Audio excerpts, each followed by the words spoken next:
Are you sitting comfortably? Then we'll begin.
Welcome back, my friends, to the show that never ends. There's still time. The AFTN Soccer Show, broadcasting on CITR Radio 101.9 FM from the unceded Musqueam Territory at the University of beautiful and very warm British Columbia. I'm Michael McCall. And I'm Zachary Adam Eisenhammer. And we're back with another packed podcast after what has been quite a remarkable week in the footballing landscape here in Vancouver. There's been action on the pitch. There's been drama on the pitch. There's been drama off the pitch and some very big talking points. Some of the biggest talking points of the year. All of them coming in the 1 week.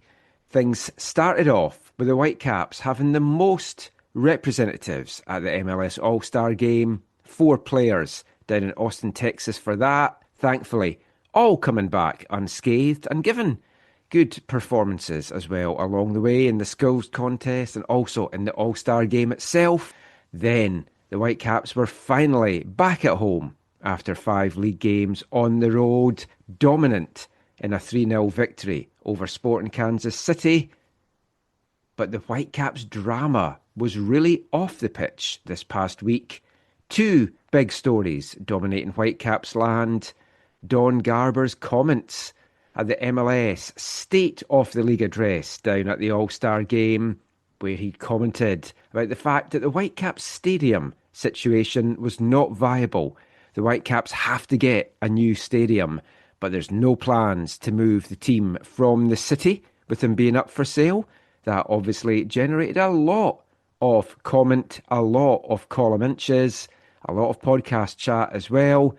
But even bigger than that, the story that has surpassed it is World Cup winner, German legend, Bayern Munich legend, Thomas Müller looks set to be the latest signing at Vancouver Whitecaps and what will really be the club's biggest ever signing. It looks so close to getting over the line as we record this podcast on Monday night. We'll have all of that covered over the course of this episode.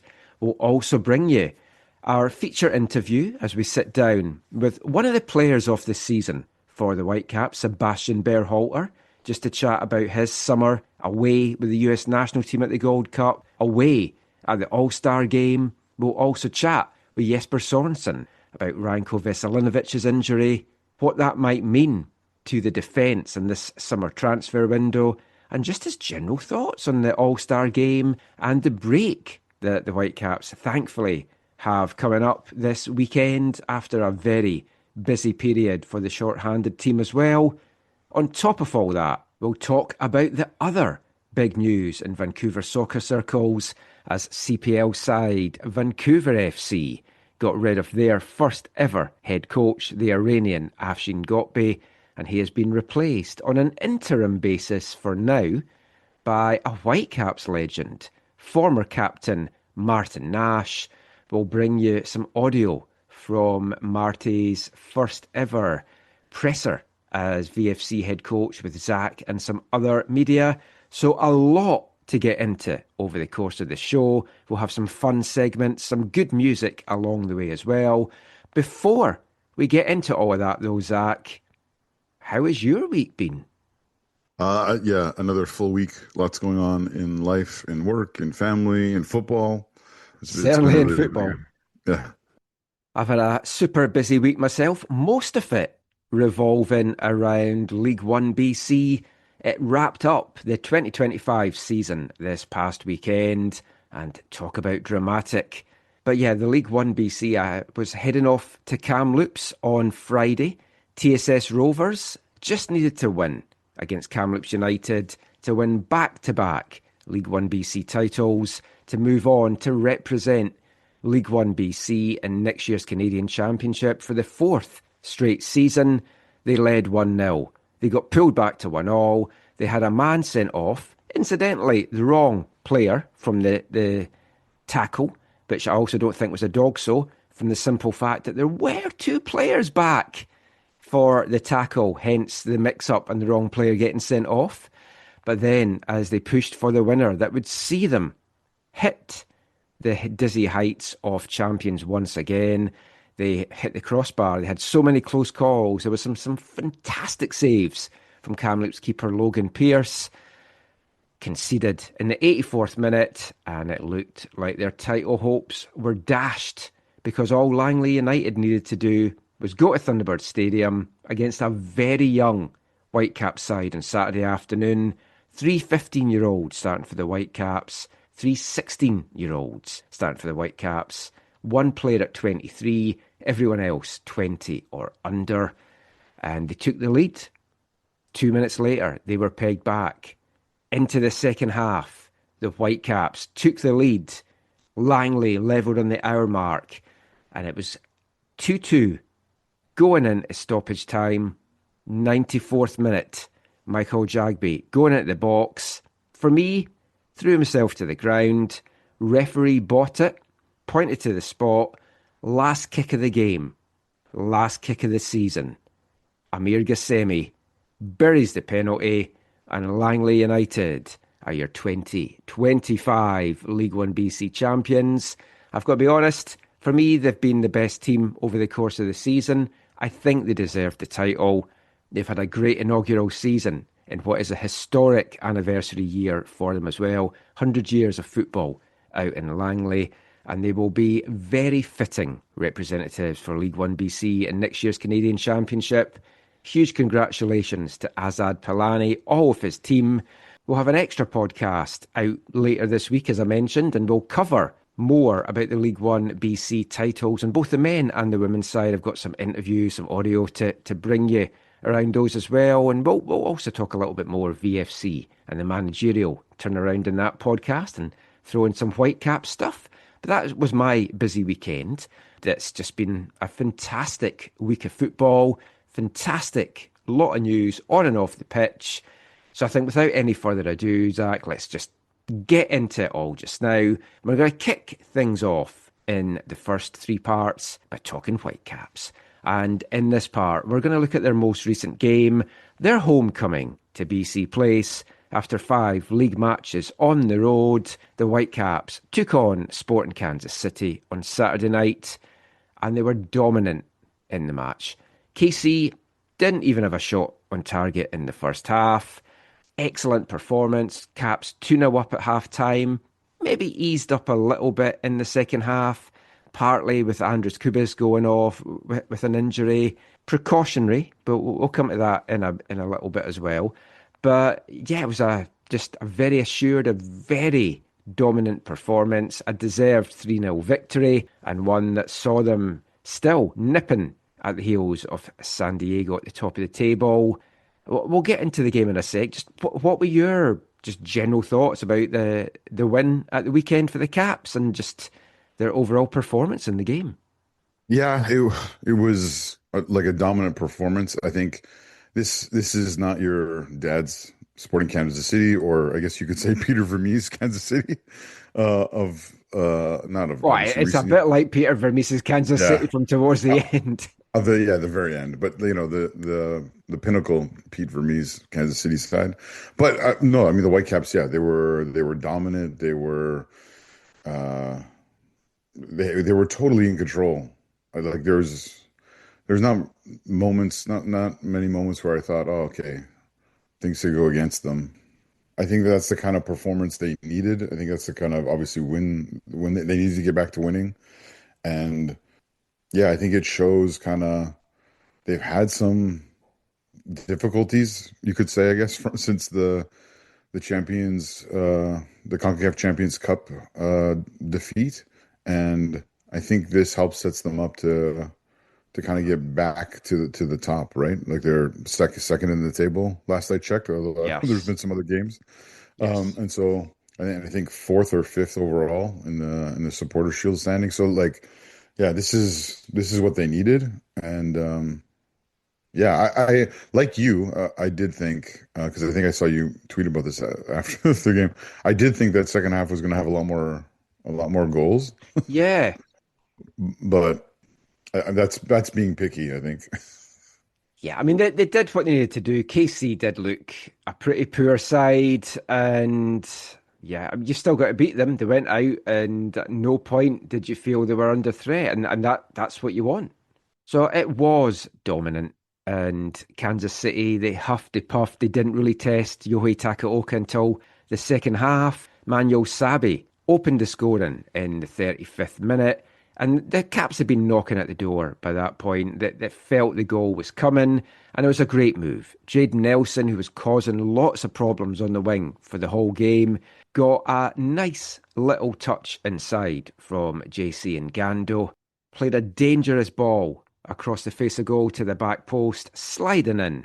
Emmanuel Sabe, 35 minutes on the clock. It's 1-0 to the Whitecaps, and Sabe didn't celebrate with his somersaults, did a cartwheel this time. Tried to get Brian White to do it as well. Brian fell over, which the cameras didn't catch, but if you were in the stadium, you did see that.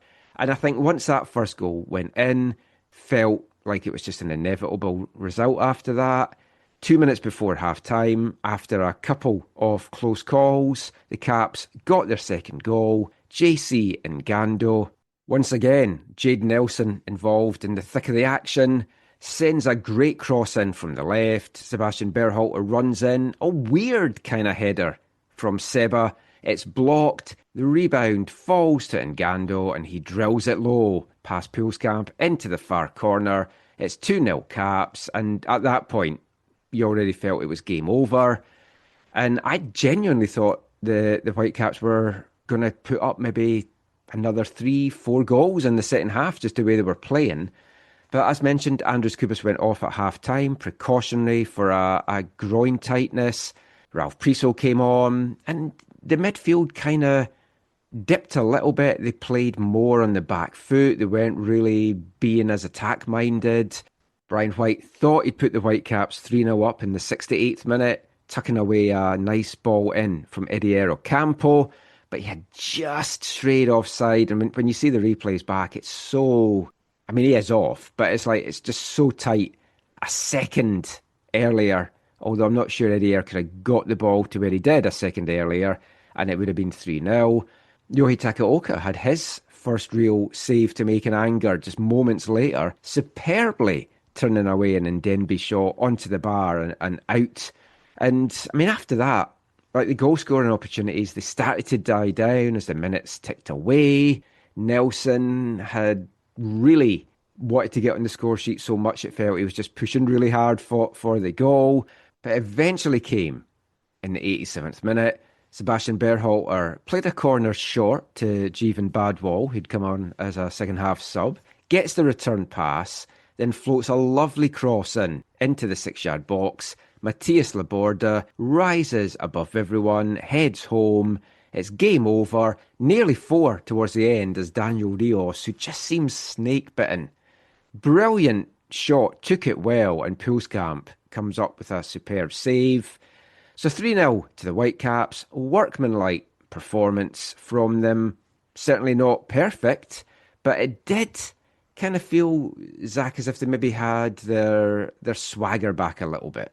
Just your thoughts on the goals.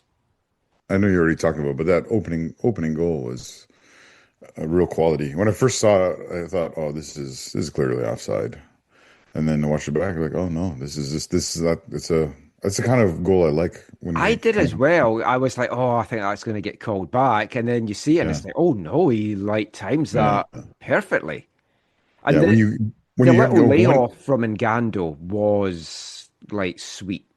Let's talk a little bit about Ngando just now. After the game, he basically said that he felt almost like he had a wobble about belonging. Did he belong at this level? Did he belong in the team? And mm, he spoke about he was kind of doubting himself, but he's he's looked at it and he's told himself, I do belong, I am at this level. And mm, like I said to you, his form had dipped off over the last couple of weeks, and I was a little concerned about that. Had he peaked? Because we weren't expecting to see that much from him. But then he goes out, he's got this belief back. He does believe that he should be where he is. And then he goes out and puts a performance like that, which will help him. But I think it was maybe just a little psychological bit in his head for a spell. I don't think we've talked about this in a while, but over the years we've talked about this a lot with professional footballers. Confidence is such an important thing. Yeah. And Like once you've it got seems so simple. self-doubt creeping in, it can Yeah, just nag away and gnaw away at you. exactly. It seems like either such a simple thing or whatever, but it isn't. And there's this totally fine line between uh confidence and arrogance, and a lot of, pro athletes kind of navigate that line in their own way. But yeah, it's interesting to hear him talk about it and be Hmm. open and that honest about it in a post-match kind of setting. But I mean, yeah, I think he's been one of the reasons why the Whitecaps are having the season they are, and they need him to kind of be in this form, this confident. But yeah, I, I was talking to you kind of off the record a while ago about a player who said that to me, basically that Hmm. they don't have the they don't have the confidence, partly because they don't feel the support of the people around them. I'll remind you who that was later, but it is it plays such a huge role, a I mean, massive it role. does. And like the thing at the Whitecaps is, this is such a good locker room and everyone is encouraging off each other. But I do wonder, how is there other players that maybe after that Champions Cup final Mm. had their confidence knocked a little bit, had their belief knocked a bit, were maybe in the wrong mindset. And And understandably so. yeah, because it's Yeah. like for a lot of them, as we've talked about, like in Gando, they've played way more minutes than they were probably expecting. But I think this was huge for JC. So pleased for him. He's such a lovely lad as well. And also pleased, Matty Laborda, I think third goal of the season now for him. And he just rose so well to meet that ball. And he's proven his versatility. Started as left back, moved to right back, still getting forward, getting that goal. And I just think that was good to see as well. Yeah. Yeah, he's also had just such a tremendous season and is such an important player for them. Yeah. Has also been important in the way that he's helped them navigate the loss of Adekugbe. Yeah. Yeah. I Last thing on the goals I'll say, and obviously when you score, you celebrate, there's joy. But the sheer joy on all three players that scored, their faces, it was relaxed. It was just sheer joy. And yeah, it was good to see. So I mentioned a couple of times there, Kubis went off just with that groin tightening, and it's just precautionary. Whitecaps now have 2 weeks until the next game, and all the players have 8 days off as well. So he's going to get a chance to rest up and recover. They're not too worried about it, so that's good. Solid at the back, another clean sheet. That's 11 now in MLS for Yohei Takaoka, 13 overall for the Japanese keeper, coming off his dramatic winner in the crossbar challenge to win the All-Star Skills Challenge game against the Liga MX All-Stars. And obviously there was concerns going into this with Ranko Veselinovic's injury, and we'll talk about that in part 3. But it was just really the perfect performance and the perfect game for the Whitecaps. I said in last week's show, it was the ideal game to come back to get a win, go into the break, and then just regroup and get back to their best. That's hopefully what they will now do. And I think from a defensive side, they can take a lot of confidence in that clean sheet because Laborda, Campo, both great as fullbacks. And I liked Tristan Blackman, Bjorn Inge Utvik, handled everything pretty well. Bilal Halbouni got a little bit of a run out later on as well. So, I mean, all in all, it will be big holes to fill, but important for them to get that clean sheet. Yeah, I mean, we just were talking about Akube and how significant that loss was. I think the loss of Ranko is massive for the Whitecaps right now, and you see the concern kind of ripple out throughout the supporter community as people are expressing their concern. And yeah, so this, even though this wasn't the best Sporting Kansas City side, it was good to see them get another clean sheet. I think it's the 11th of the season, or at least Taka's 11th, I think, of the season. Yeah. I saw somewhere. And so that's really, really, really huge. So Udvik steps up and comes alongside Blackman in the starting 11, which is huge. But I think just as important, and perhaps underrated, is Halbouni's role in this. I think having him seeing the minutes he's gotten over the last year or two, and being someone I think that Jesper has shown that he can trust at least a little bit. I think he has a huge opportunity to step up and really play a bigger role.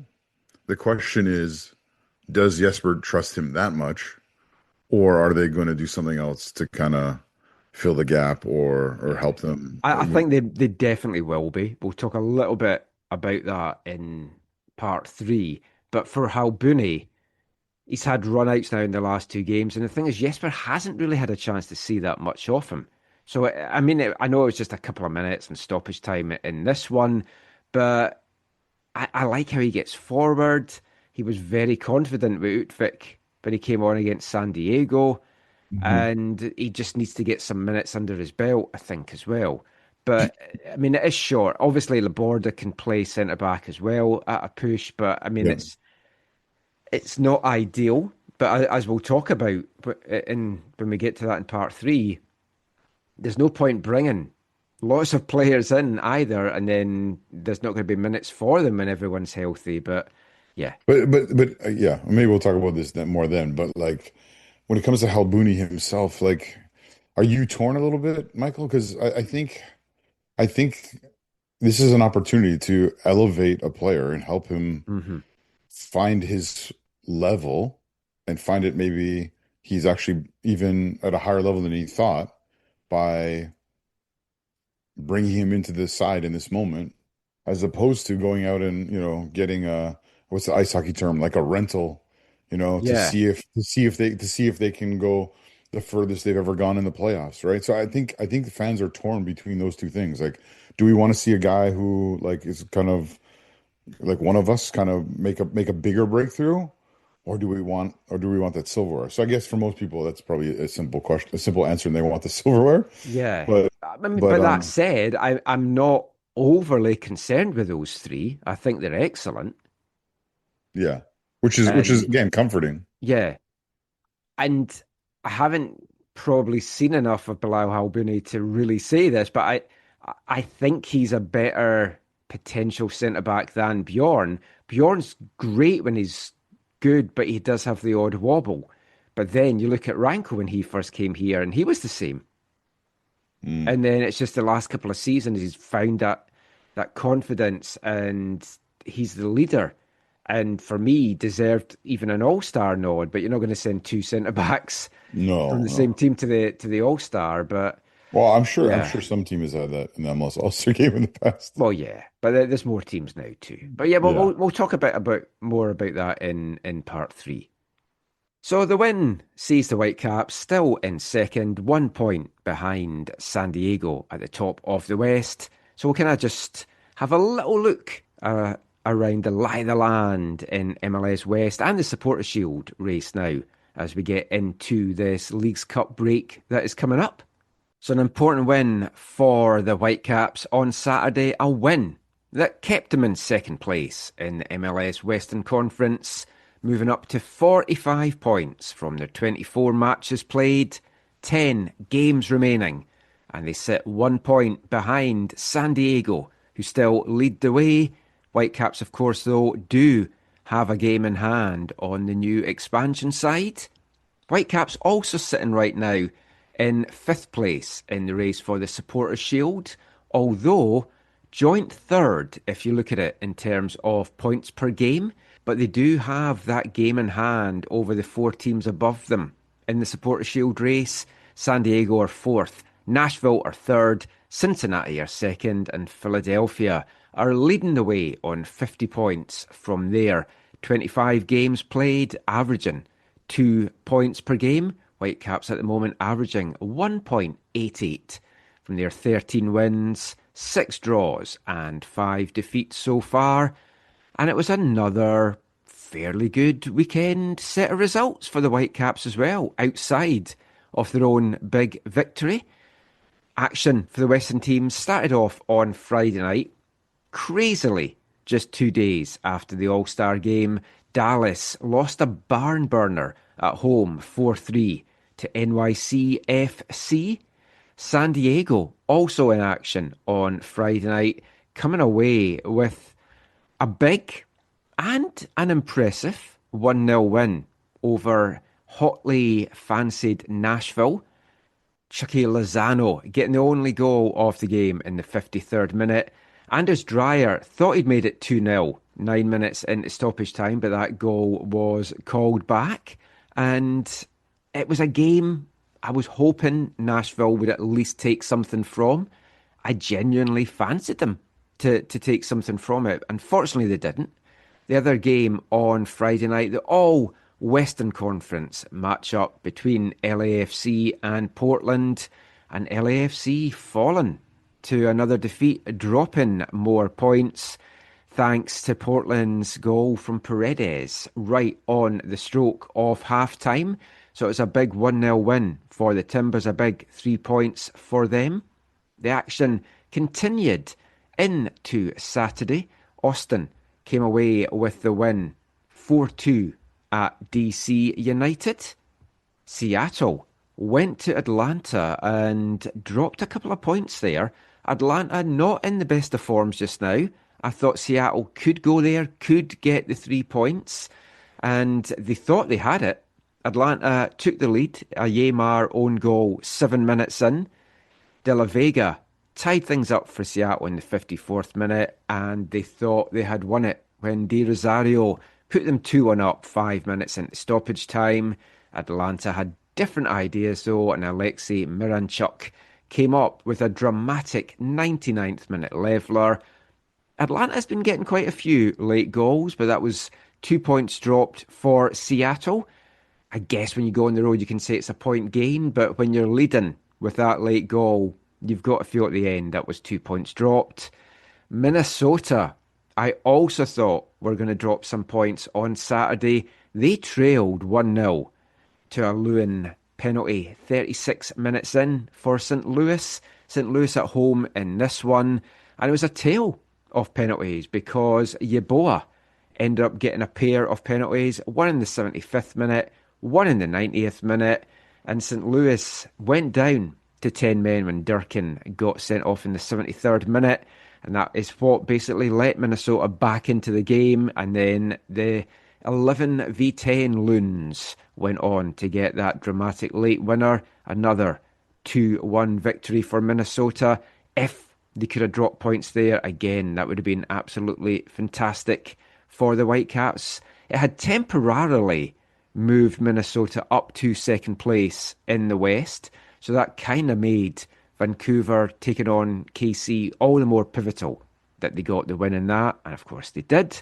And their last games to feature Western Conference teams this past weekend, RSL came away with a 2-1 victory at home to San Jose, and again, San Jose led in this one through Martinez, a Ricketts own goal got RSL level in the 53rd minute before Ojeda, who's been in a really good vein of form for RSL, got the winner in the 81st minute. And that leaves the lie of the land in the West as San Diego out on top on 46 points from 25 games played. Whitecaps second, 45 from their 24. Minnesota third on 44 points from their 25. So Whitecaps can go top if they can win that game in hand, which is against Portland, which we're not going to see for quite a while yet. Then you drop down to Seattle in fourth on 38, and those 2 points dropped big for them because they still have a game in hand as well on some of the others. So they've got 38 from their 24. Portland 37 from their 24 in fifth. LAFC coming off that loss to Portland that saw the Timbers leapfrog them in the standings. They're now sixth on 36 points, 22 games played. So even if they win their 2 games in hand on the Whitecaps, they still won't catch them. Going into this game, they could have been level in points with the Whitecaps, and with all the rumours that they're going to be bringing Sun in, and they've just announced the loan signing of Mathieu Chaunière from Grasshoppers as well, they're strengthening big time over the summer, so they're going to be very strong down the stretch. They're going to have a late push for sure. Much rather have the points on the board, though, than those games in hand when the fixture backlog starts to catch up with you a little bit down the stretch. Austin, 7th now after their win at the weekend, 33 points from 23 games played. RSL, 31 points from their 24. And Colorado in the 9th and final playoff spot, 30 points from their 25 games. Under the playoff line, you've got San Jose on 29. Houston on 27. Their game was called off for weather reasons at the weekend. Dallas are on 25. Kansas City on 24. Then it's a big drop off to St. Louis in 14th place on 18. And the Galaxy still propping everyone up in West. Their runs not totally come to a shuddering halt, but still it would be a miracle really if the Galaxy, the defending champs, were going to get into the playoff pictures. They currently sit 14 points below the playoff line with 10 games to go on 16 points. So as mentioned, we're down to the final 10 games of the regular season now for the Whitecaps, and while many in and around them are going to be taking part in the upcoming Leagues Cup, the Whitecaps, thankfully, not in that tournament this year. They will have the big Canadian Championship semi-final first leg coming up in Hamilton on August 13th. But they're not going to be back in action now for 2 weeks. The next game is an away trip to San Jose just before that game with Forge. That goes on Saturday, August 9th. So the Whitecaps, all the players, all the staff have this week off to kind of rest, recover, get their energy back, get all their levels being where they need that to be. And I think it is very much needed. It's been a crazy season. The game against KC, 35th game of the year. That is more than a regular season in MLS. We're only in mid-July, and with international games, all the cup games, everything like that, it's going to take its toll. These players need to rest up. You want them to be at their peak as we get down into the business end of the season. So we'll get some thoughts just to round off this part from Jesper Sorensen, just talking about the very much need for this break right now. No, it's great for everybody, for staff, for the players. We've been traveling so much. I don't know if our traveling schedule in the Champions Cup could have been any. I don't know if I have to say worse or whatever, but 3 times to Mexico, 1 to Miami, 1 to San Jose in Costa Rica. It's a lot of travel time, and the players have been traveling throughout the season, and I think it's important for them to not to hear my voice and also have some time to rest mentally, physically as well, and then hopefully we can bring in some new energy towards the last part of the season. I think it's important, and I also told the players 3 weeks ago, no matter what happens, you will be having this week off. We can fix stuff if we need to fix something. It's might be mentally and physically, and it's better off they get some time off.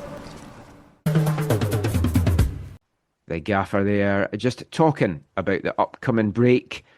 So the players will have 8 days off. They'll be back training next Monday ahead of that San Jose game on the Saturday. And it's always risky when you're coming off a win. You kind of want to keep things going. They're unbeaten in 3 right now as well. 2 wins and a draw. And you maybe want to keep it going, but I do feel this rest has come at the right time. Injuries have obviously taken its toll. We're starting to get players possibly coming back as well. And we know we've got at least one new face coming into the squad. And there's another big one that looks to be on the way. We're going to cover that in part 3. But we're going to continue talking Whitecaps in the next part as we bring you this episode's feature interview with Sebastian Berhalter, and we'll look back at Don Garber's comments this past week about the Whitecaps stadium situation, and we'll be back with all of that after this episode's song, the final one from our album of the month. Hi, I'm Emmanuel Sabi, and you're listening to the AFTN Soccer Show.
Welcome back to the AFTN Soccer Show on CITR Radio 101.9 FM. And kicking off this part, it's that sad time of the month again, where we bring you the final song from our album of the month. The album in question has been the Pixies lead singer Frank Black Francis as he is in the Pixies, his solo debut album, the self-titled Frank Black. It was released in May 1983. Hope you've enjoyed all the songs that we have played from it over the course of the month. That was the final one. It was track 4 on the album, a song all about the iconic literary villain Fu Manchu. And you can check out Frank Black on all the usual places. A lot of solo albums from him, Frank Black and the Catholics as well, and of course all the Pixie stuff. Great band, great artist, and as I said, yeah, hope you've enjoyed all the songs we've brought you over the month of July. We've got a new album of the month coming up in the next episode. So we'll get back to the football chat now, and we'll get back to Whitecaps chat. And it was great to get all the players back from the MLS All-Star game, all 4 of them, fit and healthy. And they all played a part over the All-Star week, playing in the skills game, playing in the main game itself. Yohei Takaoka, man of the moment, as we talked about in the last part. Sebastian Berhalter played 45 minutes in the All-Star game. Tristan Blackman played the first 30. Brian White played the last 30. And all in all, they all seem to have a great time. They all loved it. We'll bring you some audio from Brian White and Tristan Blackman with their thoughts on the All-Star game in our next extra podcast that we're going to bring out later this week. But wanted to ask Jesper Sorensen, a man new to MLS, a man new to North American sports, but someone that's really kind of embraced the North American sport culture, just what he made of the All-Star game. Here's what he had to tell me. Did you watch the All-Star stuff? Obviously, it's something a bit different to Europeans. It's like, if you did, what did you make of it? I think you've embraced North American sport. No, yeah, it's a cultural thing in sports in US. You highlight the stars and the stars that makes some of the special things in the league, and I think I liked it. I liked it. It's a good celebration of the league. It's a good celebration of football, and I think that it's, we're very fortunate to have players participating and doing well. So I think it's, I think it was a great event, hosted very well by Austin. I think it was beautiful to watch in the stadium. What I saw, I didn't see everything. It was nice for some of our players to get a good experience with Yohei deciding the skills competition and also Brian scoring a goal, and finally we got the best of the Mexicans, right? So that was a good thing. Which is bigger, Yohei's crossbar or Brian White's goal? You have to ask those guys. I think Yohei would say the crossbar and maybe Brian the goal, right? But no. I think that it's great. So just good that they get a good experience, and I just hope that the league will create the time and space for something like this, so it's not a stressful thing for the players, because some of the players already play tomorrow, which is a little bit unfortunate with all the travel. So make it a weekend, a dedicated weekend to it, and then it's great. Some thoughts from the gaffer there, Jesper Sorensen, on the All-Star game, and I agree with him. I've said all along, and I've been very consistent with this, that I feel the All-Star game shouldn't be midweek. You've seen the farce around Messi, and I've got to say, it was great that the league actually had the balls to suspend Lionel Messi and Jordi Alba, as they should be, because that is the MLS roster rules from Miami's game against Cincinnati at the weekend. I genuinely thought they wouldn't have the balls to do it, but they did. But these games, these festivities, they should be at the weekend. If you can make room for the Leagues Cup, you can make room for a weekend All-Star thing. They should not be getting played midweek, and you should not be having teams having to play league matches 2 days after the All-Star game. But anyway, everyone from a Whitecaps perspective came back uninjured, which is way better than being away at the Gold Cup. And I think that brings us on nicely to this episode's feature interview, as we're going to sit down with one of the men that was at that All-Star game, Sebastian Berhalter. That's had a very busy 2025 so far. 19 games in MLS play for the Whitecaps, 2 goals, 5 assists, 2 games in the Canadian Championship, 8 games in the CONCACAF Champions Cup, 3 goals and 2 assists there. 5 matches played for the US national team at the recent Gold Cup, where he kind of cemented himself as a starter in that team, grabbing 2 assists in the process as the US got all the way to the final before seeing Mexico lift the trophy once again, and featuring in the MLS All-Stars game this past week. Also taking part in the MLS Skills competition as well. It's been a very busy time for Sebastian Berhalter.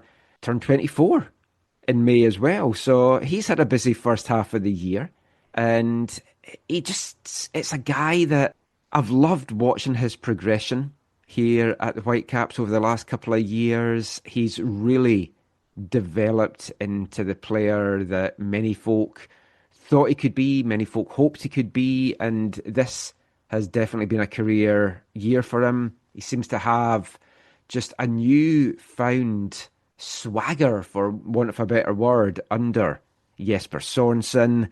And I got a chance to sit down with Seba last week after he came back from the All-Star game, just to talk about the year that he's had, all the highs, and what we can expect from him and the Whitecaps as we get into the business end of the season. So go stick the kettle on, grab your biscuit of choice, and sit back and enjoy our chat with Sebastian Berhalter. The bell and the boy Sebastian. Seb, I just want to catch up. It's been quite the summer for you. It's been quite the year for you, but we'll just talk about the summer stuff. Is it nice to be back in your own bed, at least for a little bit? Yeah, I think the last 2 months I've been home, maybe a week. So, no, it's nice to be back and obviously seeing all the guys. It's a good time. We'll start with the All-Star game. I mean, what was it like to be involved in that? Also in Austin, where you started things off in MLS, going back home and away. What was that whole week like for you? Or I guess 3-4 days like for you? Yeah, it was a great experience. I was actually surprised on how much I enjoyed it. I think when you first get the All-Star nod, it's like, really cool. And then just the whole experience there was awesome. Just playing with really good players and, the way they treated you and, everything was high level. And it was really nice and I enjoyed it. I've never really been a big fan of All-Star stuff. It's just something I'm not used to, where obviously it's different culture over here. I've always enjoyed the skills stuff though, more than the game. And I loved that on Tuesday. I mean, that seemed a lot of fun to be a part of. Yeah, it was great, especially you hitting that last one. That was awesome. And yeah, no, it was fun. It was good that we won. And yeah, no, the game was good too. They're both good. 45 minutes you went as well. Everyone else seemed to get half an hour. It's like, you seem to just be like an Iron Man. It's like you've played so many minutes for Whitecaps. You've started all the games in the US, now whole half in this. Is your body still at peak level, do you feel, or are you starting to kind of feel it a little bit? Yeah, I think, now it's just a grind. You grind it out and we have one more game and then 8 days off, So I'm just thinking, how can I recover and how can I feel best for Saturday? And then, after Saturday, then I get to relax and, kind of chill and be with the family and then, get back to it. Yeah, Jesper mentioned you guys all have a week off, and I think it's very well deserved as well. Going back to the Gold Cup and the time in the US, didn't get a chance to chat to you when you first came back. I mean, that's been a dream of yours forever, to get into the senior mix, to do it, but also then to be a regular starter, to get to a final. I know heartbreak in the end, but just that experience, having your dad, your whole family there watching you, what was that like for you? Yeah, you said a dream come true. Honestly, it was probably the proudest moment of my career, and hopefully my family were proud. And words don't describe how much it meant to me and how special that moment was. And obviously you want to cap it off with a trophy and to win, but it's still a lot to take away from the experience, and hopefully I can be back. One of the rare times I've actually wanted the US to win the Gold Cup, so that was good. But like, in all seriousness, when you went down with the US and you knew it was the friendlies, you knew it was going to then be the Gold Cup, did you think you were going to be a starter? Yeah, I just went there, I had nothing to lose, and I just was like, I'm here for a reason and might as well enjoy it, might as well give it my best. And that's what I try to do, every training, every game, just go from moment to moment. And then, as soon as I believed in myself from day one, knowing I can do it. And then there I was just going out and just do my best. And I'm glad he picked me. When we spoke at the start of the year, coming into this season, I'm sure you might hope, but you maybe didn't expect the Whitecaps were going to be top of the West, get to a Champions Cup final. You were going to be an All-Star. You were going to be a US national team starter. Has it kind of been a bit of a whirlwind for you? Have you had a chance to let all this sink in as to what you've achieved so far? I let that go to the off season and kind of let that sink in then. But honestly, I kind of expected this. If you go back to my first interview in preseason, talking about, that we want to be in the finals of Champions League, finals of Canada Cup, and then finals of MLS Cup, and that was, 3 weeks, 4 weeks into preseason. And, to me, it's not a surprise. And, I know this team's capable, and Jesper's came in and made us a lot better. So it's been good. The season so far, like this game on Saturday is the 35th game, which is insane, considering that's a regular MLS season. Yeah. Folks expected that there might be a little bit of a burnout, and when there was the wobbles for the last couple of weeks, for obvious reasons, the pundits in the US are like, oh, that's what we were expecting. But you've bounced back, and you showed in San Diego on Saturday. I mean, I came away from that disappointed that it wasn't all 3 points. Yeah. Having this break now to let everyone recharge their batteries, can we expect the Whitecaps that we saw the start of the season once you come back in August? Yeah, I think we're still us. I think we've had guys in and out and injuries, but especially goalies just around the corner, and that's a big boost for the team. But yeah, no, we've been doing well, and it's about just keep going, and we never listen to what anyone says, regardless. Even when we're doing well, it's part of it, part of the job, and people are going to criticize, but we're here to just keep doing what we do. Obviously, you're getting so much attention at the moment. You've had to do all these interviews. I've watched various podcasts and video things on YouTube with you. Do you enjoy that, or would you rather kind of just do your stuff, go at the top level, but the media stuff you could take or leave? Yeah, I understand it. It's what comes with being a good player. What comes with being someone that, if I want to be one of the best in this league, that's what it comes with. So I understand that, and for me, it is what it is. It's not something I love. It's not something I hate. It's just something that I do, and something that hopefully it's a good thing. It's hopefully that over the years I can keep doing more of, because it means I'm doing well. Yeah, I mean, it shows that everyone's wanting to talk to you because you're doing so well. Thank you so much for your time today. Cheers, man. Take care. The bell and the boys Sebastian. The Iron Man, Sebastian Berhalter. Fantastic year so far. And you've seen it in the last couple of games. He's back. He's really contributing. He's a key piece to this Whitecaps side. And he's going to be so good. And he's just such an important player going down the stretch. Him and Andres Kubis and the team together in that midfield, make that midfield tick. If we sprinkle in a potential new signing that we'll talk about in the next part, we're looking very realistically at potential MLS Cup winners with everything. If everyone can stay healthy now for the rest of the year, everyone continues playing at the levels that they are. And I thought it was interesting hearing Seba there talk about his self-belief. He's believed he can be the player that he is. He believes he can be an even better player than we're currently seeing from him. And I think so much of being successful as a footballer comes, and actually in life in general, comes from self-belief. I've always been an advocate. I'm not one for like personal mantras and all that kind of stuff, but honestly, seriously, for me, I've always been somebody that has said, if you don't believe in yourself, nobody else is going to believe in you. And if someone was to say, oh, what would you say is your personal mantra? That would be what I would say. And I've always been like that. I've always been confident in myself. Sometimes it can come across as a little bit arrogant to some people. I get that. I've had that said to me over my working life in various organisations and stuff in the past. But you've got to have that self-belief. And Sebastian Berhalter believes he is a top-level player. And if you kind of tie that in with what JC and Gando said post-game after KC, that his kind of self-belief, his confidence kind of wobbled a little bit. But he's now off that belief that he does belong. He is at this level. He does belong in MLS, at this club, performing. And now that he's back in that mindset, we are seeing the better JC and Gando that we saw at the start of the year. So, I mean, self-belief is absolutely huge in things like this. And I can't wait to see what Seba brings to the Whitecaps over the course of the year.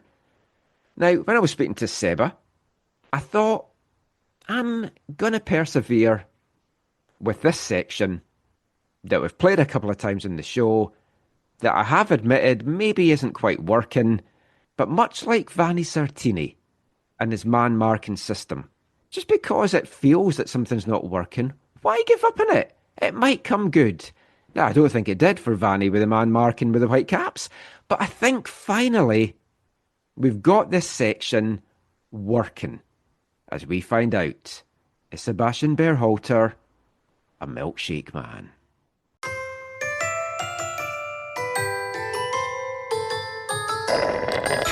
Come and take a sip from my special cup. I heard that you could use a little pick-me-up. What can get you high when you're oh so sad? It's the milk from the milkshake man. Well, I got chocolate, vanilla, and lactose free, and a caramel banana that you have got to see. We're we've done this section. I've tried it with Tay, I've tried it with Emmanuel. I'm not sure it's working, so we'll see if it works with you. So, when I think of America and food, I think like burgers. But when I was growing up, my vision of like American food was like American diners. Okay. And whenever I go down to the States, I love to go to an American diner if I'm on holiday or whatever. And I don't know if that's just a stereotype or if it's true, but like growing up, was going to a diner part of like your childhood? Was that a big thing for you guys? Not at all. No, that's three that said that. I didn't grow up in the States, really. You know. Oh, that's true, of course, yeah. So not, but no, it's not really a thing you do. I can think like Steak and Shake is kind of a diner. And in high school, I used to go there with a couple of my buddies, and you get like milkshakes late at night or a burger late at night. But no, it's not something that, like as a family, you go to a diner. Well, that's good, because we've brought this back on, because this is all about milkshakes, the thing that I'm doing. So, a milkshake fan, what would be your milkshake of choice? Yeah, I'm a milkshake fan. I think something a little chocolatey with like some chocolate crumble in there, where it's Oreo or like a Reese's or maybe even a cookie dough, you know, something that's got like a little bit of like nibbles, but also a little bit chocolatey. Awesome. You can call me the milkshake man. I want to shake up all the milk I can. They know my name all across the land. I can tell you want a taste of the milkshake man. I can tell you want a taste of the milkshake man.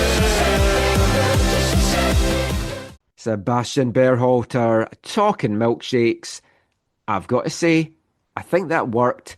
I think what I need to do for this section to work is drop all the diner chat, because that clearly is putting people in a different direction, and clearly it's not what growing up in America is like, despite what my vision of growing up in America was like when I was watching all movies and stuff as a kid. Obviously, I'm a lot older than these people as well, so maybe it's a different time. 50s, 60s were diner times, but I think we could keep this milkshake thing going. And I've got to say, Seba's selections of milkshakes there, yes, do sound very unhealthy.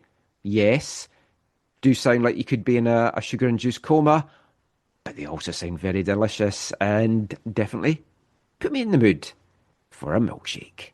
But we'll talk a little bit more Whitecaps now in this part. And one of the other big off-the-pitch stories for Whitecaps land this week was MLS Commissioner Don Garber's comments about the Whitecaps stadium situation. At the All-Star game, he did his mid-season MLS State of the League address. Our good friend of the show, Harjeet Johal, was down at the All-Star game. She got to ask Don Garber a question, and she asked him about the Whitecaps stadium situation tied in with the sale of the club.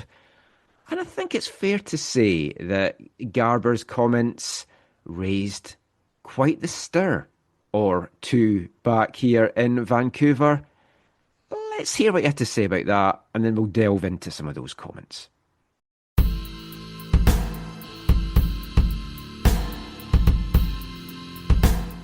The Whitecaps have had a tremendous year in the CCC and the regular season as well. How important is it for the Whitecaps to find a new stadium, construct one, and also find ownership that will keep the team in Vancouver? I know Indianapolis has been lurking. What can you say to the fans that are maybe concerned about the team leaving it without a new stadium? Yeah, we have no plans to move the Vancouver Whitecaps, but right now they don't have a viable stadium situation. And they need one. We have a stadium that we'll lose access to because of construction for the 2026 World Cup. It is we get 17 days where we can play our games, and that's it. Right? We don't have any flexibility, including what happened with their playoff game last year. The Vancouver Whitecaps need a new stadium. And we need to find a way to work with the city and work with the province and get Greg Kerfoot, who's committed to working with the city and the province, to find a stadium solution. Not our first rodeo, and we'll figure that out. We'll be able to get a stadium, I hope, and we're working hard at it. We got an update on it over the last couple of days, and we're hopeful that we'll be able to achieve something to at least look at a way that we could have a place for the Vancouver Whitecaps to play. And then we'll continue to deal with what happens if they don't have a place to play. But there is no plan to move the Vancouver Whitecaps. There isn't any update that I can share with you today, but the update is we got to get a new stadium situation for the Vancouver Whitecaps. I will say the city has been more engaged now than they have been in the past, and we appreciate that. So I think everybody recognizes the Whitecaps are an important brand. They've been in the city a long time, and we'd like to find a solution.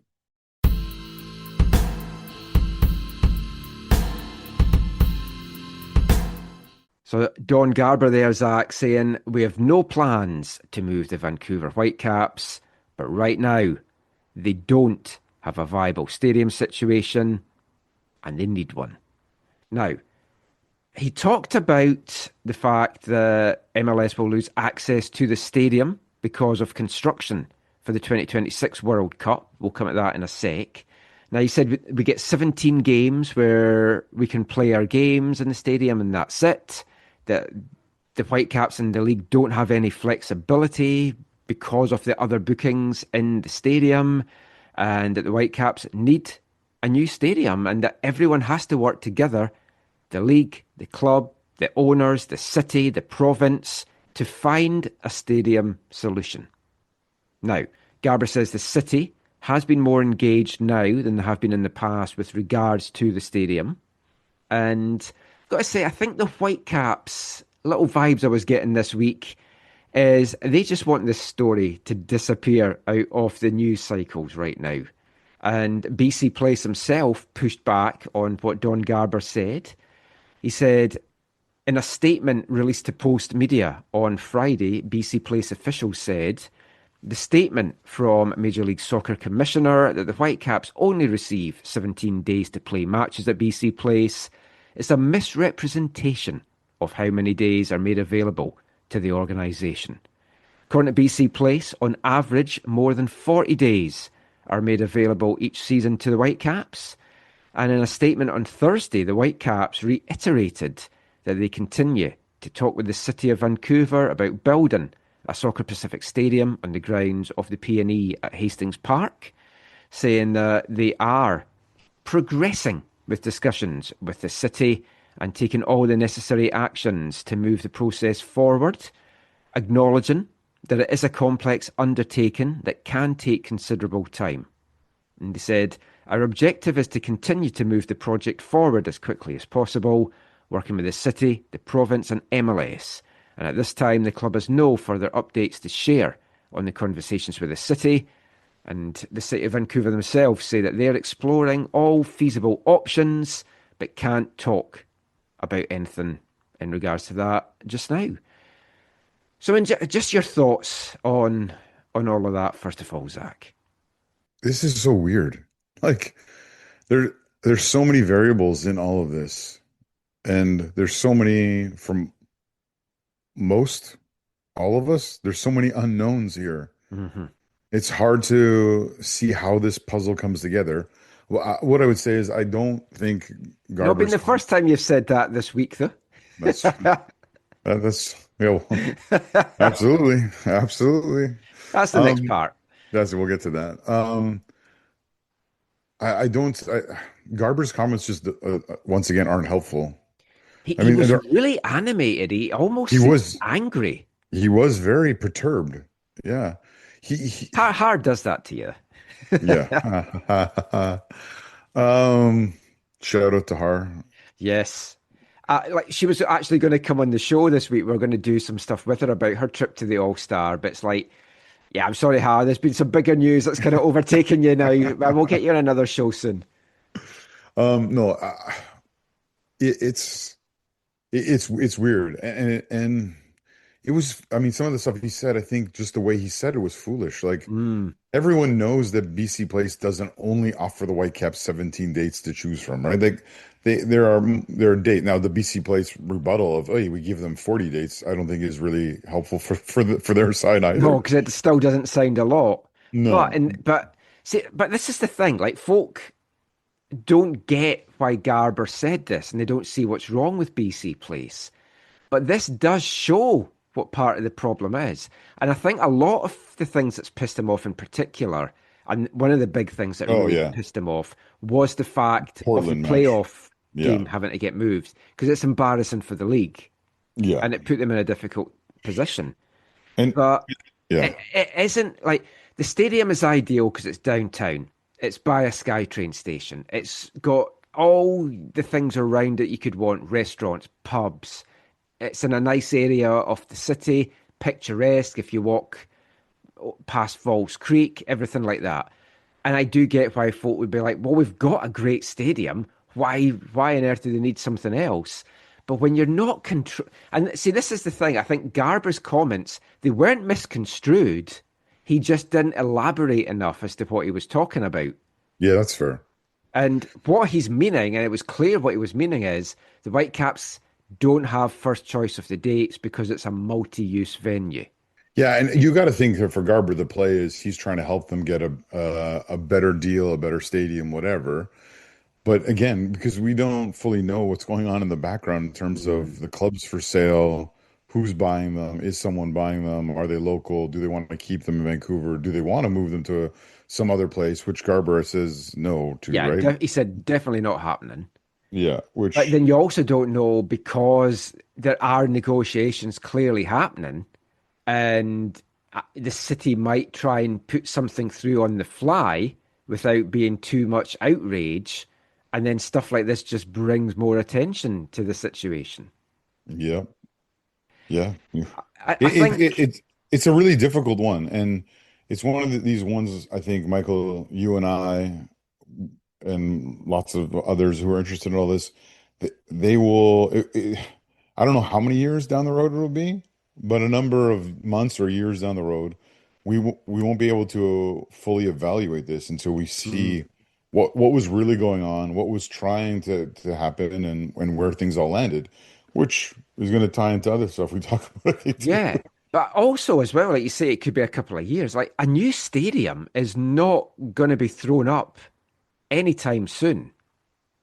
You've got to go through all the planning. You've got to go through getting the land ready. You've got to get it built. You're still talking a couple of years.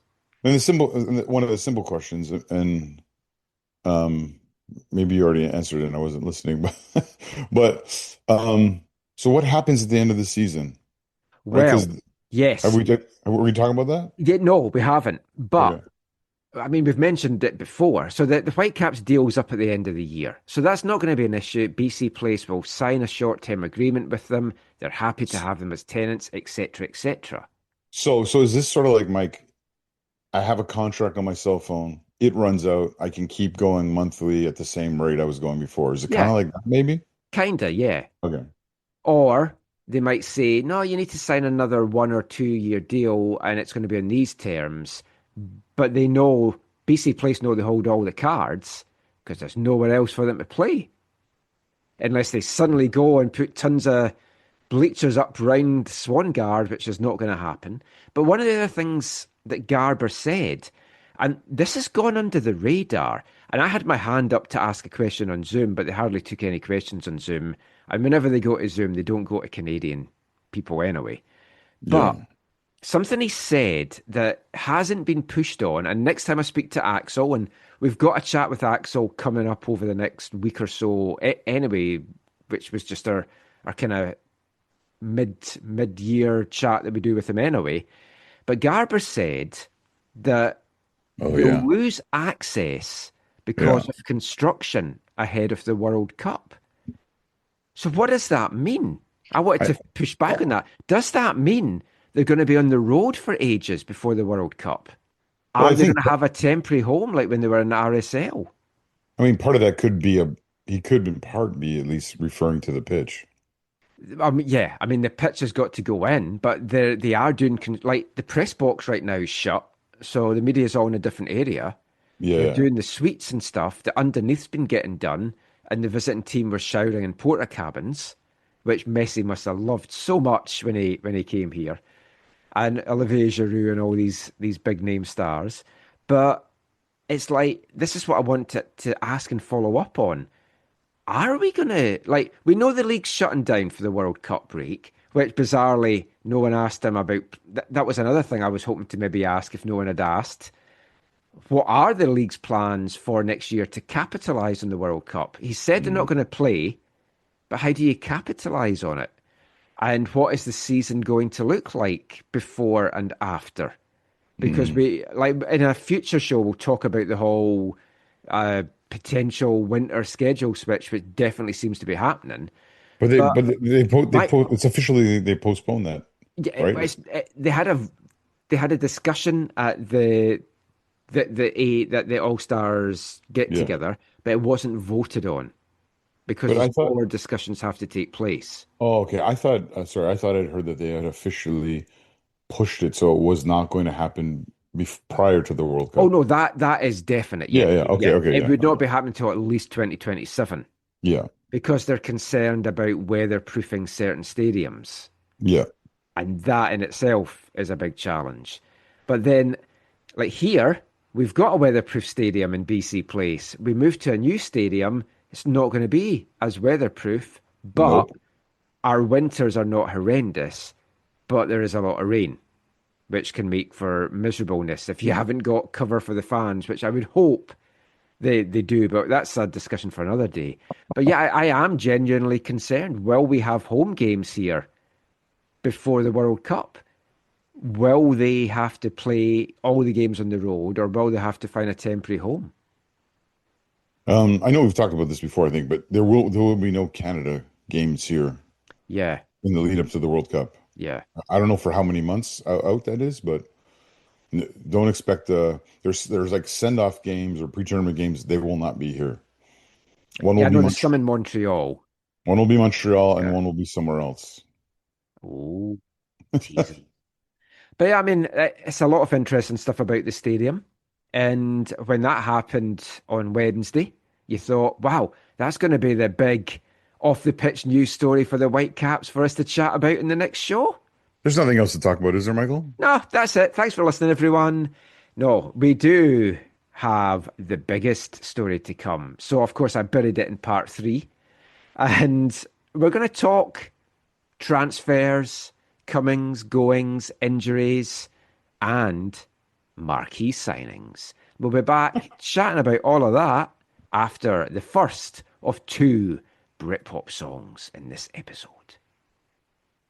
Hey, I am Axel Schuster, and I'm listening to the AFTN Soccer Show. Do you remember the time when you would go from Mars? I don't know if you knew that. I would stay up late playing cards and you were intimate cigars. And she never told me her name. I still love you to go from Mars.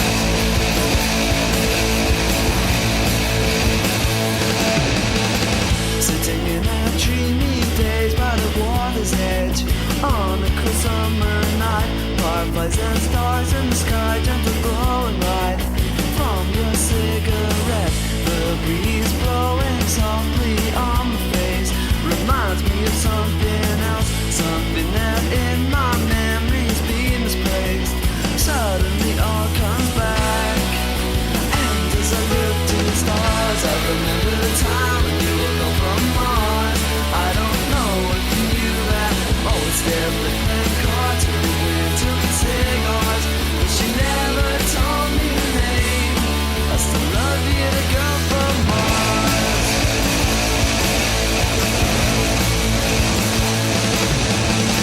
Searching through the darkness over the moon and strand, electricity in the air, twisting all through the night on the terrace. Now that summer is here, I know that you are almost in love with me. I can see it in your eyes, strange light shimmering over the sea tonight, and it almost blows my mind. And as I look to the stars, I remember the time when you were from Mars. I don't know if you knew that. Always step with playing cards, we were into cigars, but she never told me her name. I still love you to go from Mars.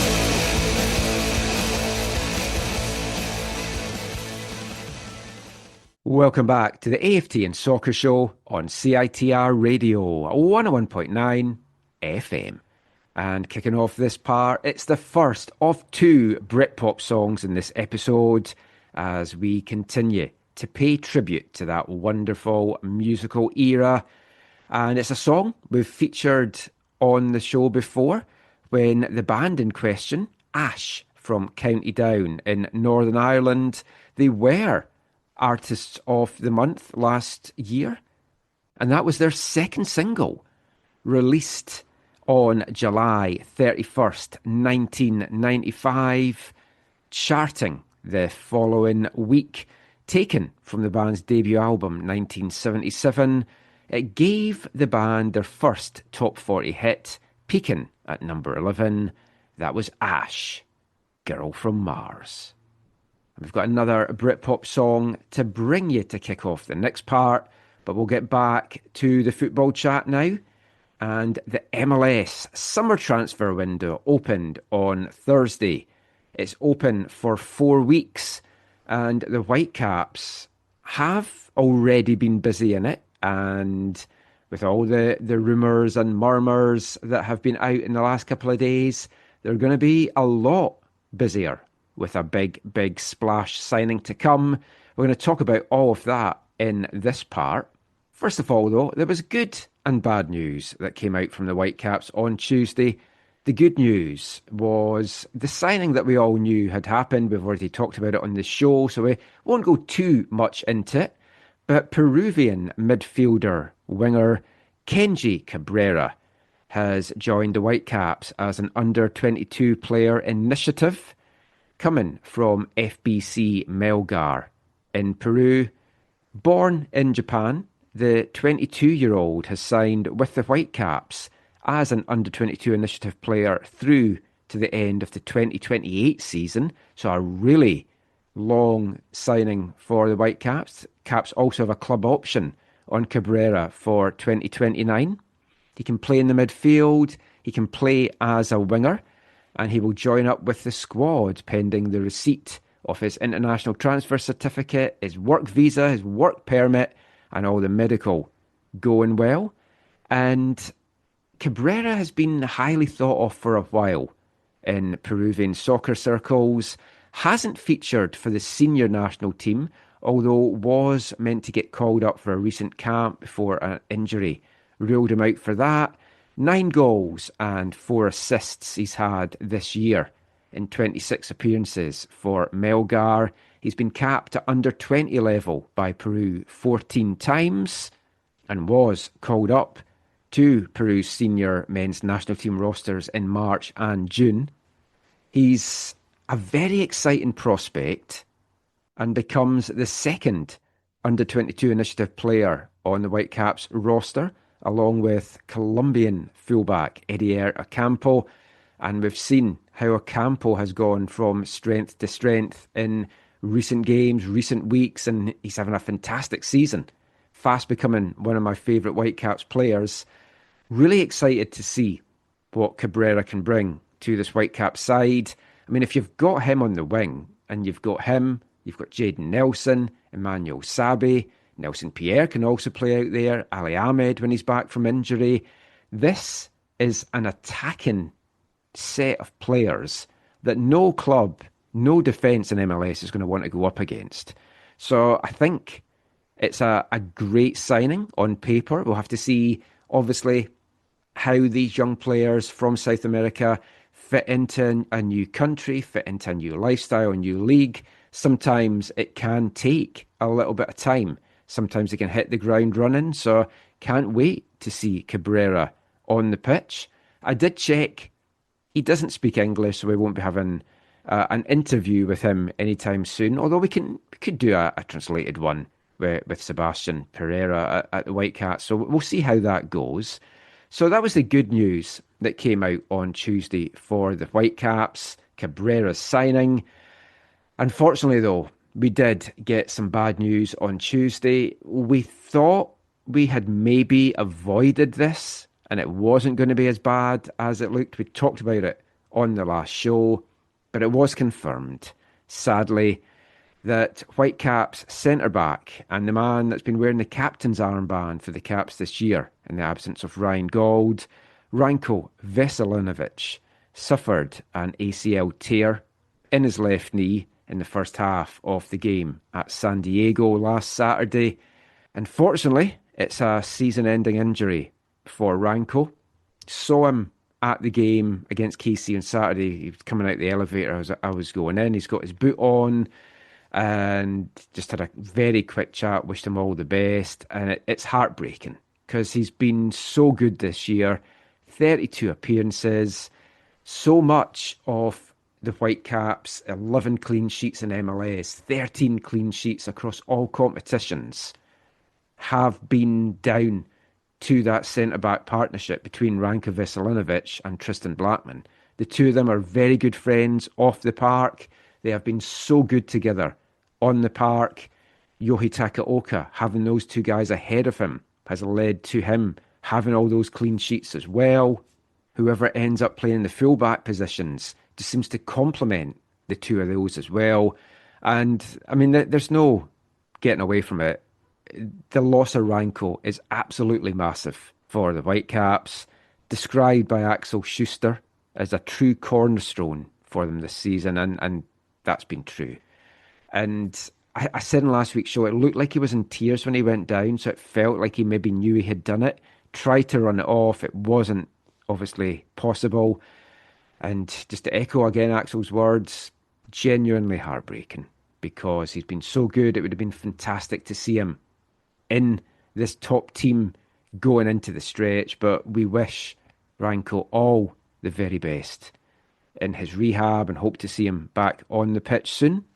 We'll hear a little bit now from Whitecaps head coach Jesper Sorensen on that injury to Ranko. Gemma from Canadian Press and myself were at training on Thursday, so Gemma had asked him about that. I followed up with asking Jesper about what that might mean in the transfer window, and was he happy with the centre-back cover that he's had?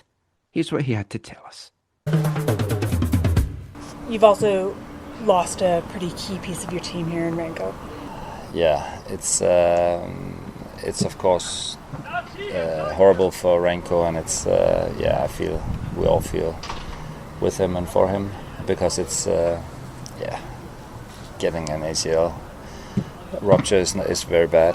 We have now him and Sam out for the year. We have had some players out, so I think it's what happens in the sport, and it's all the times it happens. It's sad, even if it's with your own players, and also for opponents. Injuries is the worst thing in football, but we also know that it's part of it.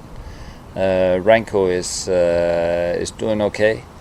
But of course we have to figure out what to do without him, because he's been also a key part of the season so far. I was going to ask about that. So I mean, you'll have time to work and stuff with Bilal and with Bjorn and Tristan. Does this change what you might need to do in this window? I mean, you've spoken before, you don't want to just bring somebody in, and then you've got the problem of what happens once everyone's healthy. How do you play them? Yeah. Do you feel you've got enough centre-back cover that can get you through to the end of the year? We have Matthias who can play as well, right? But then all of a sudden we feel that maybe we feel short on the full-back positions. We have, we will manage, but of course it will also address a problem that we have to look into, maybe speed the process up in that regard. So of course we'll look for replacements elsewhere as well, but we also have very good players in-house, and we will manage to put 11 players up for the games, and we'll also be putting good players up, but and a good and strong team up. But of course we also look to have the best possible team and the best possible roster, and adding somebody might be also a solution to that. When you look at the fact that you've rotated so many players and they've all had these meaningful minutes already this year, does that make it a little bit easier for anything like this to happen? As much as we could see the other day Ranko went out and Bilal came in and did well in a very difficult game away against the number one in the conference. So I think, we have players who knows what to do when they step on the pitch, and I think that's the most important thing, that we work them in the daily work and give them the best options to do well when they play on the pitch by having teammates around them in a good structure who can help out. So I think that's all the time what is important. So everybody has played will play. I don't know how many players will play this season, but it's a lot. Maybe you guys know. We played a lot of players, and so far we managed pretty well. So the gaffer there just talking about Ranko's injury, and I mean, it's a heartbreaker. Yeah. Zach, he's been so good, so key, cornerstone, as Axel described him, as I mentioned, and I just really feel for the guy. Yeah, it's difficult to see this happen to him at this moment in what is such a special season. And yeah, you hope that he recovers, and when he is able to come back next year or whatever, that he is just as good or possibly even better than he was this year. But I mean, yeah. he was at the game on Saturday, but he's flown back to Serbia by the looks of his Instagram. So that's good. His family's there. He'll be able to be in good surroundings, have the love and the support as well. Not that he wouldn't have that here, but yeah. When something like this happens, like being home, that will help him. Yeah. But it does leave a hole. We touched a little bit on it in part one. And yeah, I'm comfortable with Blackman, Utvik, and Halbuni. Matti Laborda can also play there. But you are another injury away from being in crisis. Yeah. Has Laborda played there under Jesper? I don't think so, right? Yeah. Okay. Yeah, no, I don't think so anyway, but he maybe played one game, but I don't think he has, because it's been pretty much the Ranko Blackman show for the season. And I like Matty at fullback, and as Jesper says, if all of a sudden you pull him into the middle, you're weak at fullback. Yeah. So, and again, you're just an injury away from being in crisis. When you look at, say, WFC2, they've already called up Mark O'Neill, who would be the guy that you could call up for an emergency, so he can't get any more call-ups. Right. So I think they will look to bring someone in. And it could be a permanent signing. It could be a loan deal. I genuinely wouldn't mind them bringing someone in just on loan to the end of the season, because unless Ranko or Blackman are going to move on next year, they're your starters next year. So I don't see the point of bringing in a big name player or a high profile player or a well-paid player that you're then going to have the problem of how do we play all these guys. Yeah, unless you're bringing in a player that is at or above the level of some of the others, right? Like that's the thing. And that's where it's like, is this move going to then stunt Halbuni's progress? Yeah. Or cap his, or keep Ranko down when he comes back, or exactly. And no pun intended, but kind of cap his ceiling with the team. Yeah. Right? Like it possibly could. Yeah. I mean, one of the players that we thought we could maybe get on loan, and the chatter started back up, and even Axel, when he was on Sekeres and Price, said something that they could look at. Figro, as I affectionately refer to him, because my French pronunciations are terrible. I mean, it would have been a great move from Fulham on loan even to the end of the year, and then he could go back to Fulham. I don't know that Fulham would have wanted to do that because it's so far away if they wanted to recall him. But it doesn't matter anyway. It's all moot because he's getting loaned to Belgium. Beer shots. Yeah. Which I'm sure I've probably had some over the years. Yeah.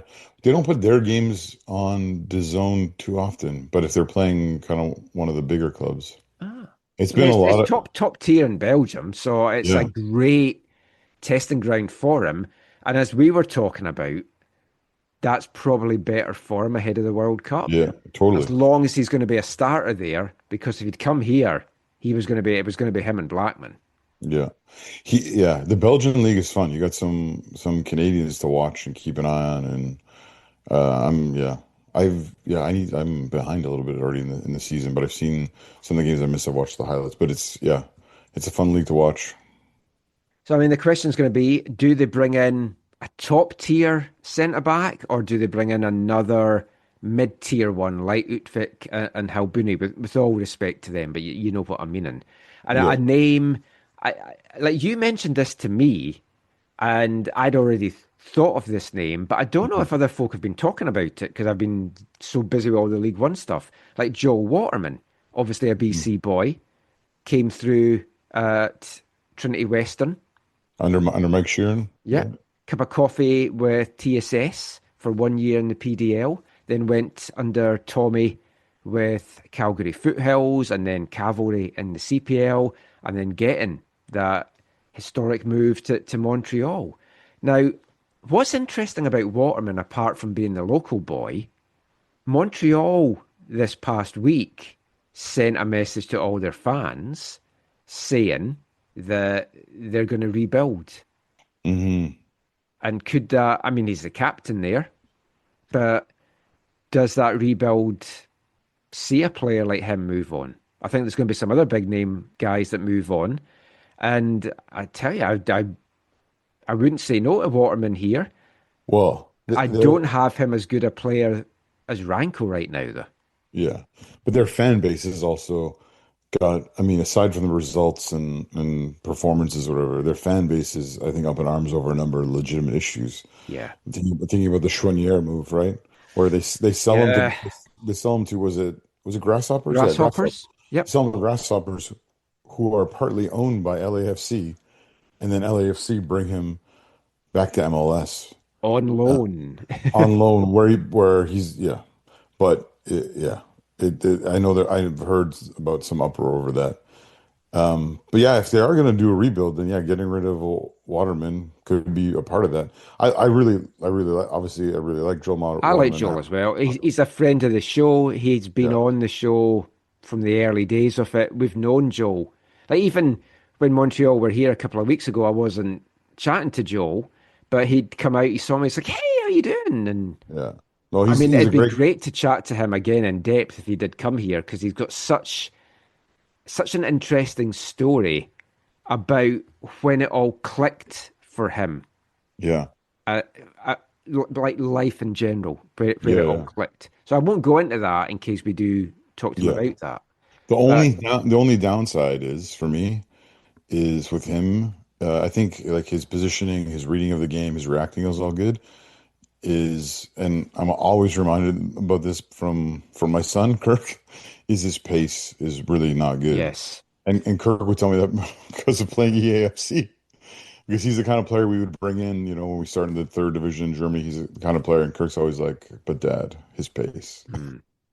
I mean, I have a concern another Canadian international in case then they go away and we're playing over international dates. That hopefully there might be one game, so I mean it doesn't matter too much. But him and Blackman together would be an interesting combination. For Vancouver or for Canada? Haha, true. That could be the future. Well, maybe not the future. I mean, Joe is getting on a bit now. I think he'd welcome coming here, but I don't know if that's the kind of level that they'd be looking at to bring in. Because again, when Ranko's fit, for me, it's Ranko and Blackman, and then Joel Waterman's not playing in a World Cup here. So he might want to weigh that up as well and be like, well, what happens when Ranko's healthy?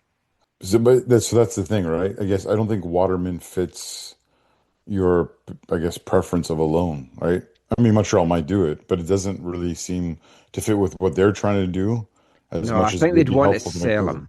If they were going to get rid of him, they'd want to sell him. They want that sweet gam. Yeah. Which the Whitecaps don't have a lot of. No. At the moment, apparently. I think they've spent most of it. Yeah. But yeah, so I mean, that's something definitely to keep an eye on. So I mean, the window's open and it is going to be defensive additions. I'd still like another striker in there. I think like an out and out striker, but again, maybe we don't need that, because let's get to what everyone is going to want to talk about. It's why you want to be on the show and talk this week. The big news, which, I mean, I still am not sure if we're in a fever dream with this, because it's happened so quickly and from seemingly out of nowhere. But German legend, Bayern legend, German comedian, an actual German with a good sense of humor. I mean, I never thought I'd come across one. No offense. But you're not really German. But yeah, Thomas Müller, 2 Vancouver Whitecaps. We're recording this on, well, it's now actually Tuesday morning.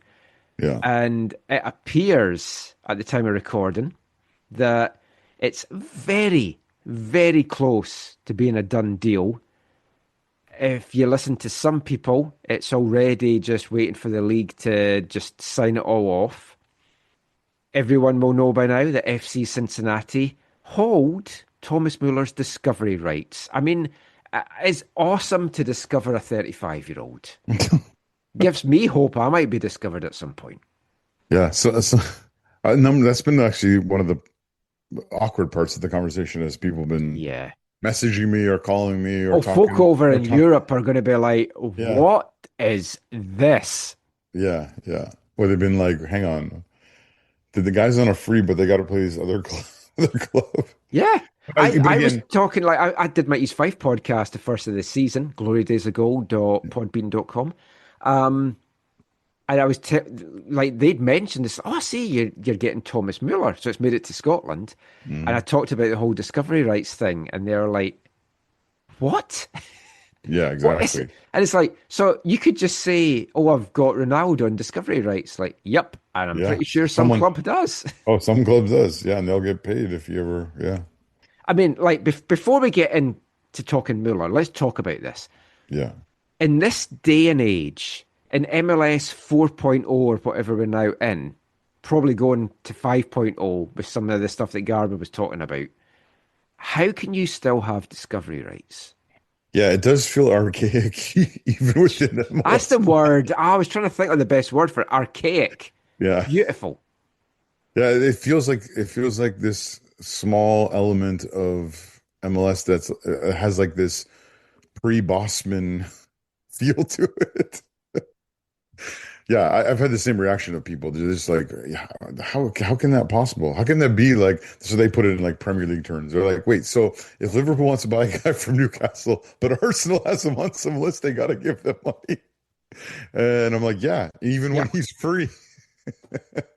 Money or artificial money that also doesn't exist. Or a player, if you wanted to, which hopefully is not going to be the case, because all we know is that the league have been mediating to get this over the line. Now, from speaking to various people, from listening to various podcasts, reading various things, and I'll give shout outs to Manuel Veth at Transfer Market's done a great job in this. Some of this has been in Philly Inquirer, with Jonathan Tannenwald, other outlets as well. From everything that's out there, it looks like Thomas Müller wanted to come to MLS, wants to have one final adventure. Which first off, this is a significant thing, right? That Thomas Müller is, after his 25 years at Bayern Munich, has decided not to hang up his boots and call it a day, but to continue playing. Like, just everyone was waiting because he was not making a public decision, prior to or even during the FIFA Club World Cup, and not even at the immediate after their final whistle in their unfortunate exit of the tournament. So this is a huge decision when he said, "I am going to keep on playing." And the initial links where he was going to the A-League for Sydney FC. Sydney, yeah. Which, as someone that watches the A-League, I was like, oh, that'll be nice. And the A-League and MLS there's a lot of similarities. Actually, there's a lot of cities in Australia and New Zealand that are very similar to certain cities in North America, with Vancouver being one of those. And he said on Saturday that MLS is going to be his destination. And the chatter from piecing everything together is lots of MLS clubs balked at what his salary would have to be. Or they felt that at this stage of his career, he was not a fit for how they wanted their style of play. That as well. So Philly were linked, but them and LAFC both said a straight no. Now, for LAFC, from what we can gather, it was partly salary cap related, and they would have liked to have him, but as a max TAM player and not as a DP, so lower salary. But then they've had the chance of getting Son from Tottenham. And we were speaking before recording. If you offered me Son at 33, Müller at 35, about to be 36, Müller's the better player, but I take Son because he's got more in his legs. For sure. And especially here in Vancouver with the Korean community, it would be a massive signing. Totally. And for those, and most people probably read this or know this, but Bayern have a partnership with LAFC, and so it seemed to be an ideal fit for both of them in certain senses. I have heard reports that, I have heard misguided speculation on podcasts that say, "Oh, this is Müller spurning, like it's part of his way at expressing his disappointment at Bayern not extending him." Is him not going to LAFC, but I don't think that's true. I think the truth is what you just said, that LAFC doesn't feel like at this stage of his career, his pace is really conducive to what they want to do. And they've had an experience with Olivier Giroud, another player who even in his prime is not known for his pace and didn't really obviously pan out there and went back to Europe, earlier than definitely there was a plan. Which I'll admit is a concern for me with this whole thing, but we'll get to that. We'll get to that. But and then there's the Sun factor that you mentioned as well. So it's interesting how this is all played out. The Philadelphia, the LAFC, and then the people I feel bad for this actually a little bit in is Cincinnati. Well, I kind of do as well. As stupid as the discovery rights thing is, they do have his discovery rights, and there's a huge German population in Cincinnati and in Ohio. The thing is, Thomas Müller in Cincinnati, I believe, would ensure them a full stadium every game. Yeah, and obviously, it's not like they're a bad football club in MLS. Oh no, I mean, Müller, if he plays at the level that we know he can, whatever team he goes to gives him a real chance of being champs. Oh, he has the potential to elevate a side for sure. Yeah. And when you look at the other players that Cincinnati have, the other players that LA have, the other players that we have, and like even Philly, top of the East, top of the Supporters' Shield right now, so another top team. But a couple of people now have said Müller didn't turn down LAFC. LAFC turned down him. Yeah. Cincinnati didn't turn him down. They want him. Yeah, he turned them down. And part of it is salary because, again, they really didn't want to make him more than a max TAM player by all accounts. Now, because of all of this... we have to mention, I think it's also the whole living in Cincinnati, I think is... Well, yeah. I mean, with all respect to Cincinnati, I didn't know too much about it, apart from WKRP, dropping frozen turkeys, or live turkeys, actually. It wasn't frozen turkeys. It was the live turkeys, and then they couldn't find out then the guy didn't know that they couldn't fly. And they've got a nice zoo. But when Alan Koch went there, I kind of looked it up and I was like, oh, that is not the place for me. Brutal winters, brutal summers. Yeah. And their stadium's great, their football team's great, their fan base is great. And it's weighing up quality of life. Yeah. And let's be honest, LA, that's why so many folk want to go there. There's a quality of life there. And as we've always said, people poo-poo Vancouver, but what we have in this city is wonderful. And I'm classing the whole Lower Mainland and even the island as well as part of this. It's a great life and it's a great place to live, and you've got everything you could want. And I think what is pleasing in this is Thomas Müller wants to come to Vancouver. Yeah. He has said, I want to come to Vancouver. An intermediary reached out, but he wants to be here. Yeah, and I mean, in the days and weeks, months ahead, whatever, it'll be interesting to see why did he want to come to Vancouver, Yeah. right? Is it simply kind of like his last respectable multi-million-dollar deal or $10 million deal or whatever? Yeah, Is I mean, it, it could be that we're the team that wants to pay him what he wants to yeah, get. yeah, which that's fair. Yeah. Is It could be that he's thought, well, if I'm not going to be in LA, do my family and myself want to live in the US in this current climate and that times? that could be a factor. But also, like, what is the Fonzie factor in all this? Because Yes. he and Fonzie get along very well, and or at least that's my understanding. And I'm absolutely sure he's talked to Alfonso about Oh, what he it's like must have. to be a Whitecap and like how significant is that? I also think, And what was the city like and yeah, oh, totally. everything. So, I mean, he'll know about the turf, and we'll come to the turf in a sec. But, I mean, the salary is obviously going to be a big part. And Cincinnati seemed really pissed off that he doesn't want to go there. And all the word was they were playing hardball, and that was the big sticking point. That club and player had agreed terms. He wanted to come here. Cincinnati said, well, not unless you give us a shitload of money.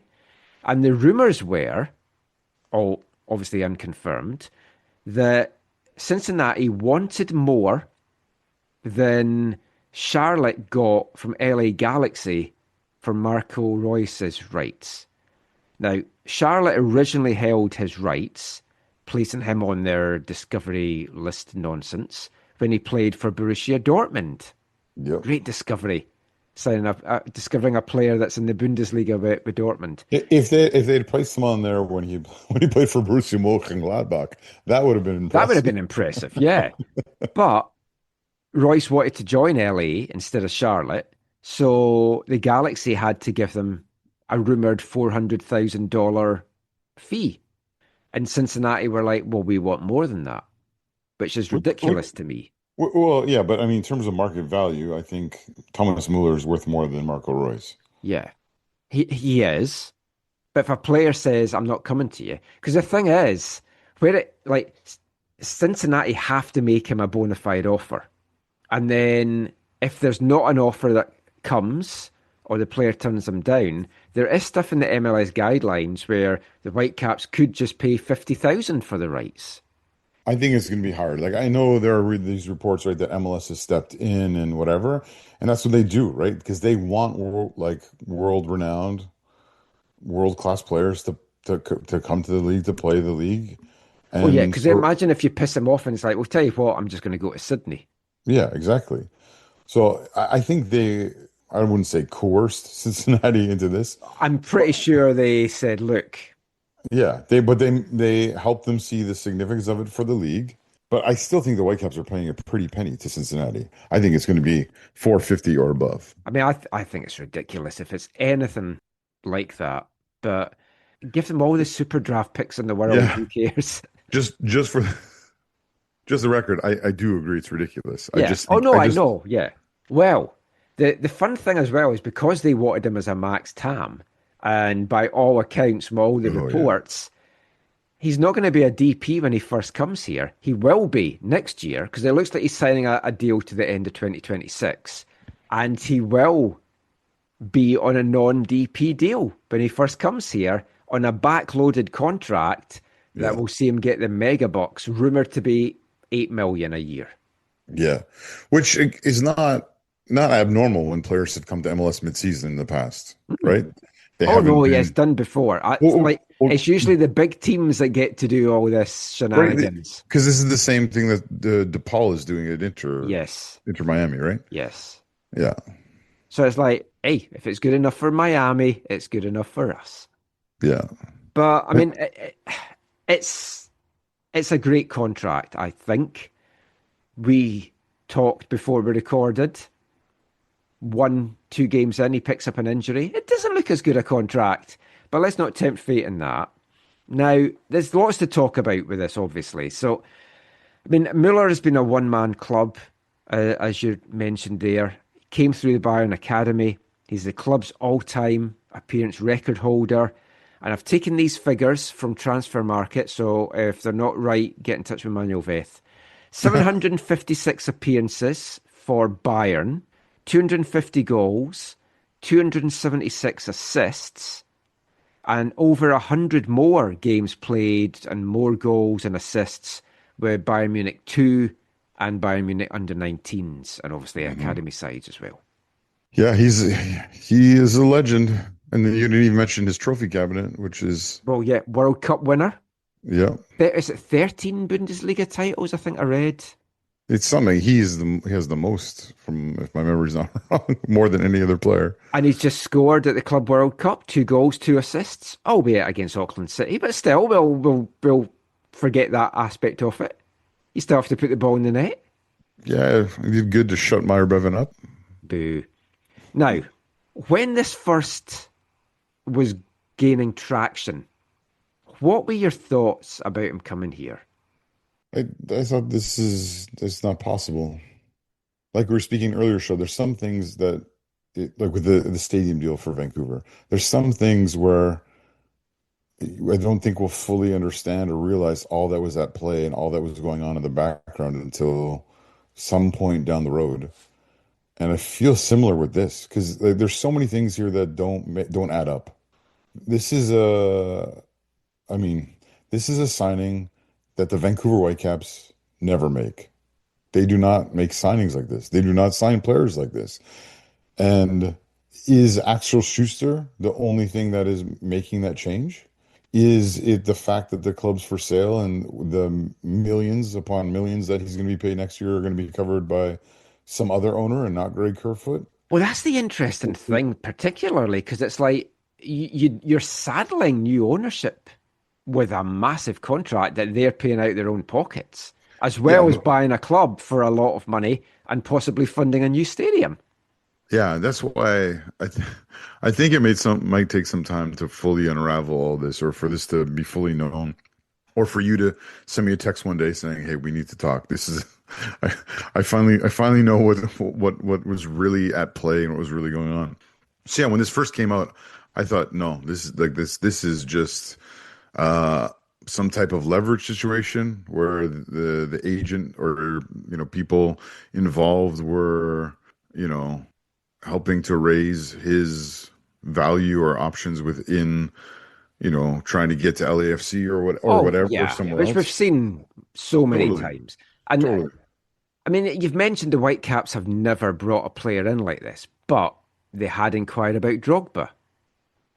Way back in Martin Rennie's days, Michael Owen, the Whitecaps offered a deal to. He revealed that on a UK TV show once. But this isn't maybe as widely known, but Luka Modric, they made a play for him last year. I think they just want to bring old guys here so that knees might not make it on the turf. Yeah. But I think the Drogba thing wasn't real. They might have made some kind of offer to him, but it was never an offer that would compare to Montreal, nor would it compare for Drogba to be playing in a French city. Mm-hmm. Right? It wasn't to me, and again, I might be dead wrong on this, but I don't think that was a serious offer.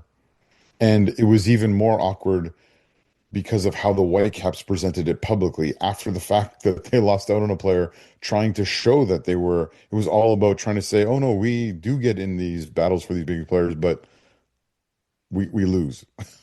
So that whole situation. Yeah, I mean, I know why they did that, because they were just getting criticized left, right, and center, and you're not bringing any big names, and it's like, well, we tried.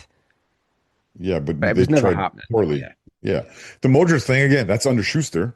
Mm-hmm. So, and who's the other player you mentioned? Oh, Owen. Michael Owen, way back in the Rennie days, when it felt like that Martin Rennie was just kind of doing his own little fantasy football selections. I can't remember if I heard of that one shortly after the time. I do know I have heard how should I word this? I do know a significant list of players that MLS coaches have brought to Whitecaps ownership, and it's been laughed at, right? Or the players at the time were both massive names that everyone would know, and also lists of players who people didn't know at the time, and the Whitecaps ownership passed on, and they went on to be massive players in the league itself, winning titles and significant trophies. And so yeah, there have been coaches with ideas and with plans and with hopes and dreams and all that kind of stuff. But the Whitecaps have never done anything like this. No. And but it's made the thing that's more awkward, Michael, is it because it's a 35-year-old player. Like I love Thomas Müller. Like we'll talk about this more later, but yeah, Bayern is my first love in club football, and I've watched his whole professional career in the first team and bits of it before that. But like it doesn't make sense. It's so, like because you're right. He's played on the turf at PDX for I forget how many minutes, but a very brief amount of time. He was in the 2014 All-Star game. When Bayern were over here, you were down at that on behalf of AFTN and the glory days. And so he's played on turf a long time ago when he was a lot younger. Yep. And that is a big concern for me. Can his knees do it at that age on the turf? Now, I think he's one of the best players in the world in the recent modern game. He is an absolute legend. He's had 118 assists in the last 10 seasons across the top 5 leagues in Europe. Messi only had 107. Yeah, I mean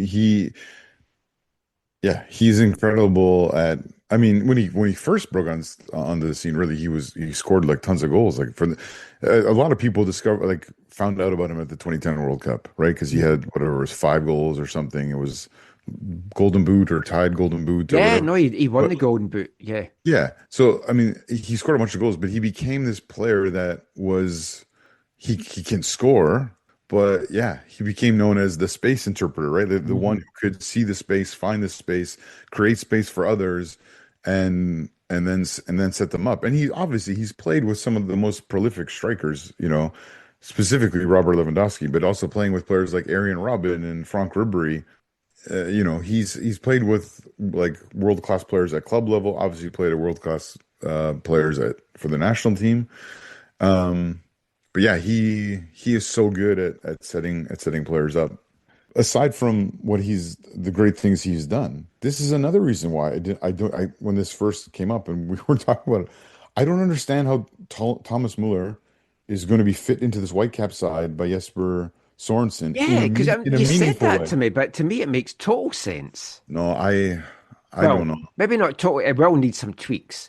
So where's he going to play? Right. How are they going to play? For me, before I get to that, in my head right now, what's got me salivating is you've got Goldie and Müller pulling the strings, Brian White up front.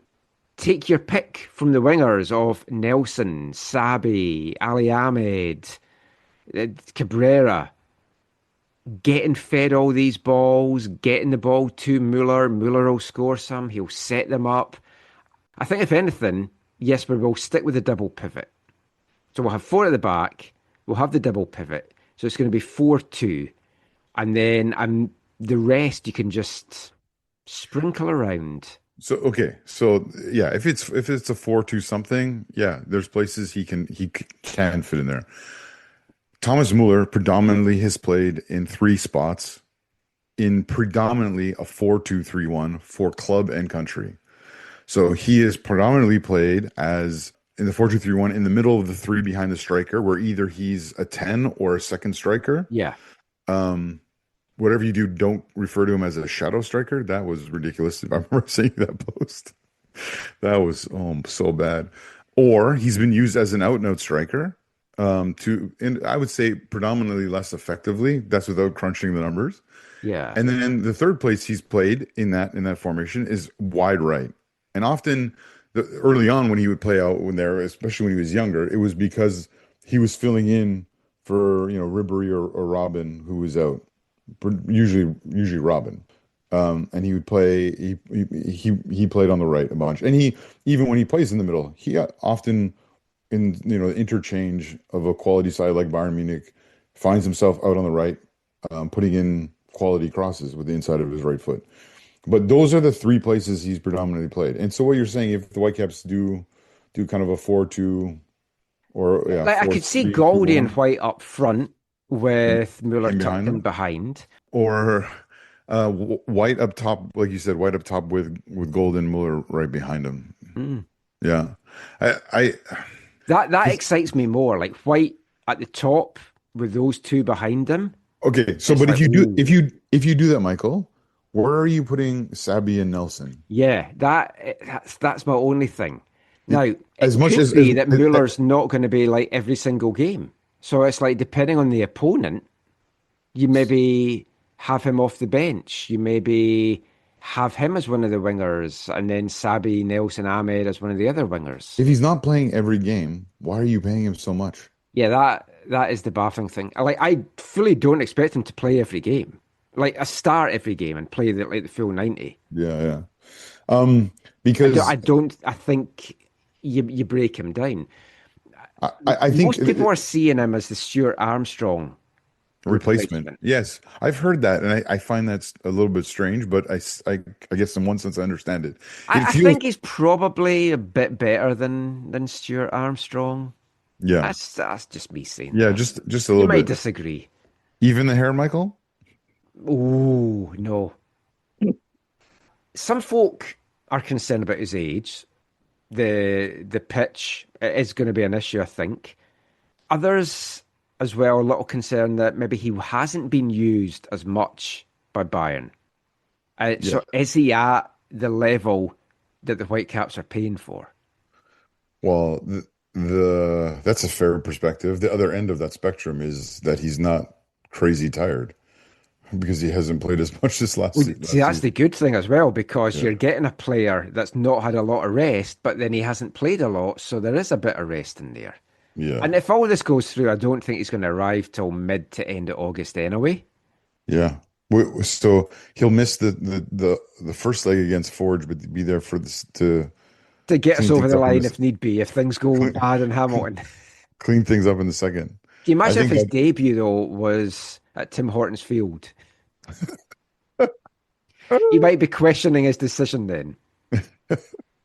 Like last bit on this for now, because obviously we're going to talk a lot more about him in the coming weeks. Do you think it's going to be a good fit? Do you think it's going to be a success? What is he going to mean to the Caps? What is he going to mean to the city? In my opinion, Thomas Müller is, if and when he signs for the Vancouver Whitecaps officially, is the best player they've ever had, like hands down. Who he is, what he's done, they've never had anyone who's on his level. I know he's not a flashy player like some of the other greats from this era or whatever, but what he's accomplished and what he's done, is unmatched compared to anyone else that's ever played for the club.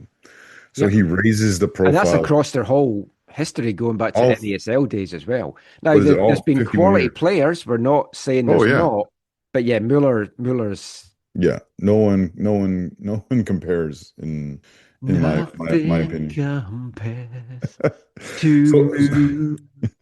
So he raises the profile of the club as a whole.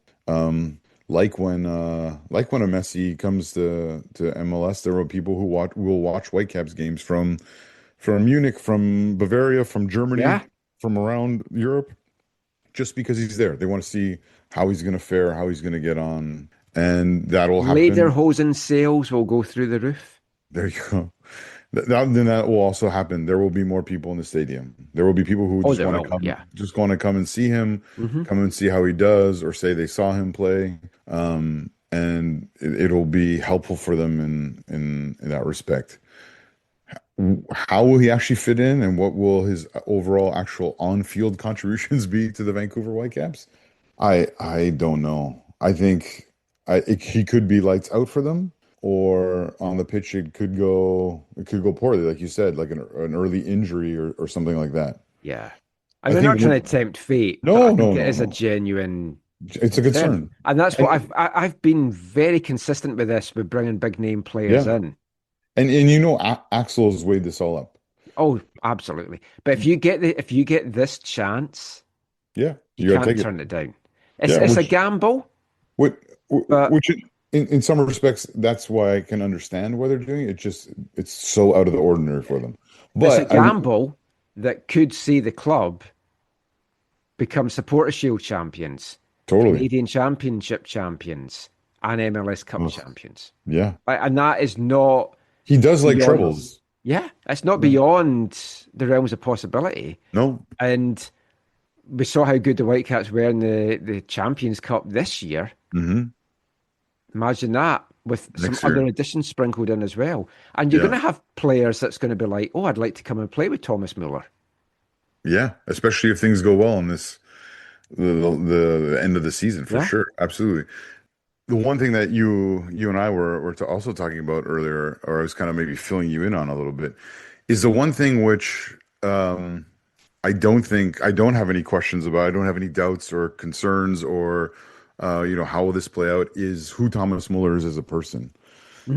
He is an incredibly humorous human being.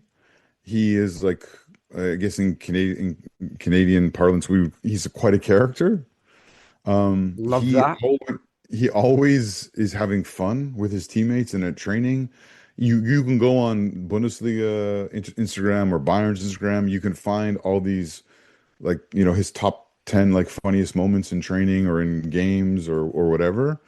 So he's always he's a bit of like a prankster to some degree, but then he's also someone who speaks for his club. He stands up in difficult moments. In the good times and bad, yeah. Yeah, and yeah, obviously in the good times, but yeah, in the bad times. So even in some of Bayern's lower moments in the last few years, he's been kind of the face of the club. And he also does so much in the past, has done so much of their promotional work because he is such a big name, because he recognizes his role in the club. And I'm sure he was obviously financially compensated for that as well. But I can see all of that side of things going really well for him in Vancouver, and him being happy to be kind of the face of the team, the voice of the team, the new co-host on the AFTN podcast. Totally, yeah, he would kill it. I mean, this seems like a match made in heaven for us with all our weird and wacky segments. I think I'm assuming when I do my one-on-one with him when he arrives, you're probably wanting to make that a 2-on-1. Yeah, I think that would be only natural. Well, considering you know all about him and I don't, yeah. Oh, don't worry, we'll make sure you speak to him. I'm sure he won't remember the one time I met him in the airport at PDX. He'll be like, oh, it's that guy. I thought that restraining order was going to work, but no.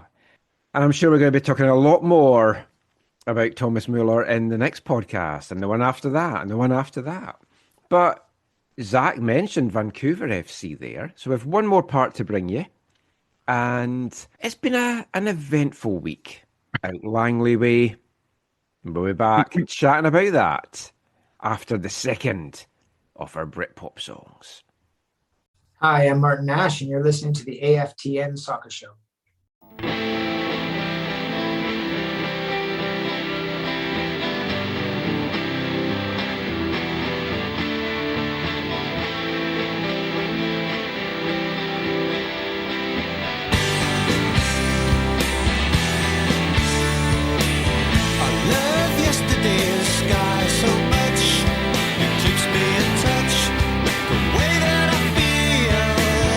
Covers more or less all I can show.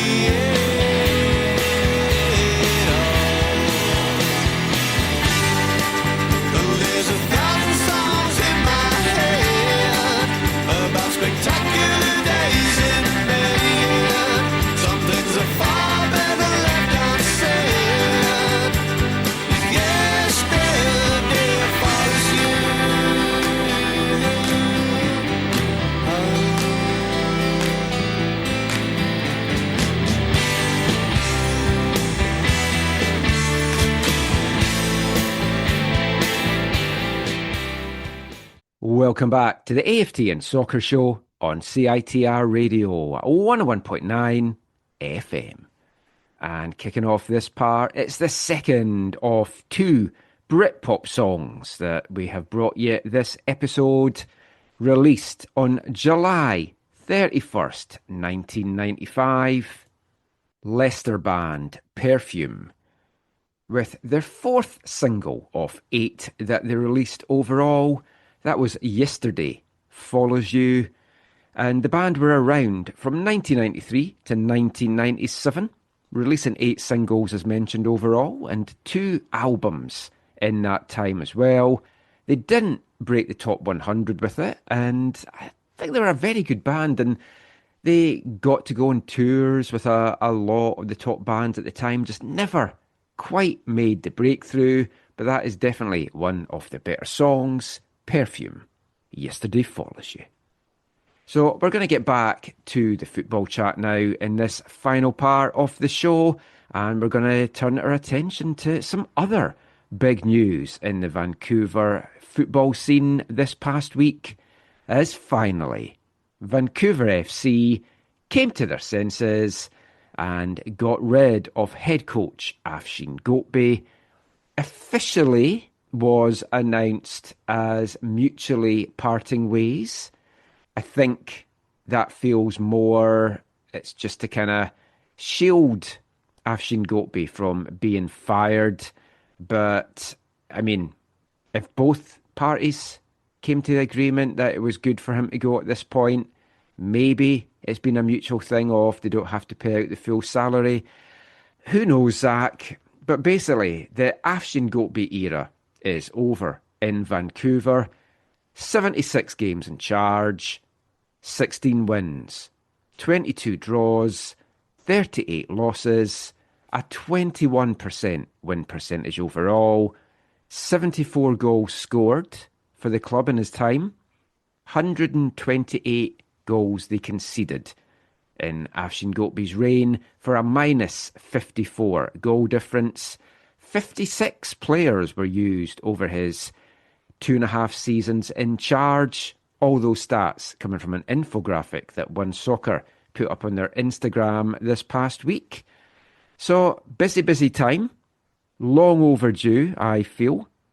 Martin Nash, former Vancouver Whitecaps captain and club legend in their USL days, former head coach at York United in the CPL, an assistant coach at Cavalry in the CPL, has been appointed interim head coach until the end of the season. He was also announced as the new head of Vancouver Whitecaps Academy, their under-19s playing in the Fraser Valley Soccer League in the upcoming winter season. That will be their second season in the league for the VFC U19s. Somewhat ironically, the Fraser Valley Fanatics were having their Christmas in July at the game on Friday night against Valor. We spoke about that on the last show.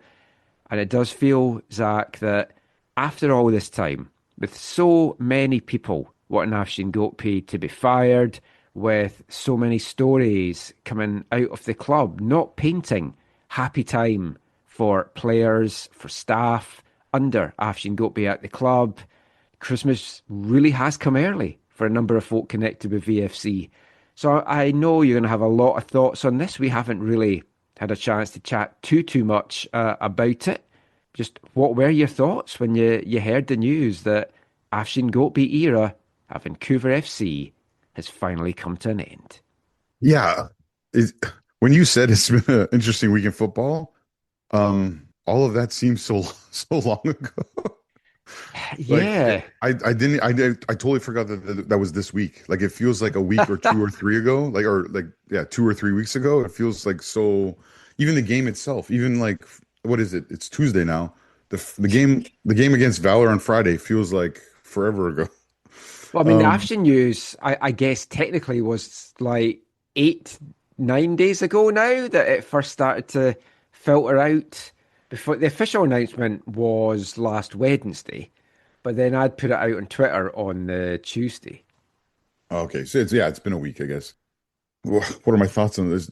I have so many thoughts. I think one of the things for me is that's important when looking at the Afshin Gatpi era at Vancouver FC is kind of what I said in the article that I wrote for the site. Check out aftn.ca. It's a very balanced piece looking at the whole Afshin Gatpi era at VFC the last 2.5 years.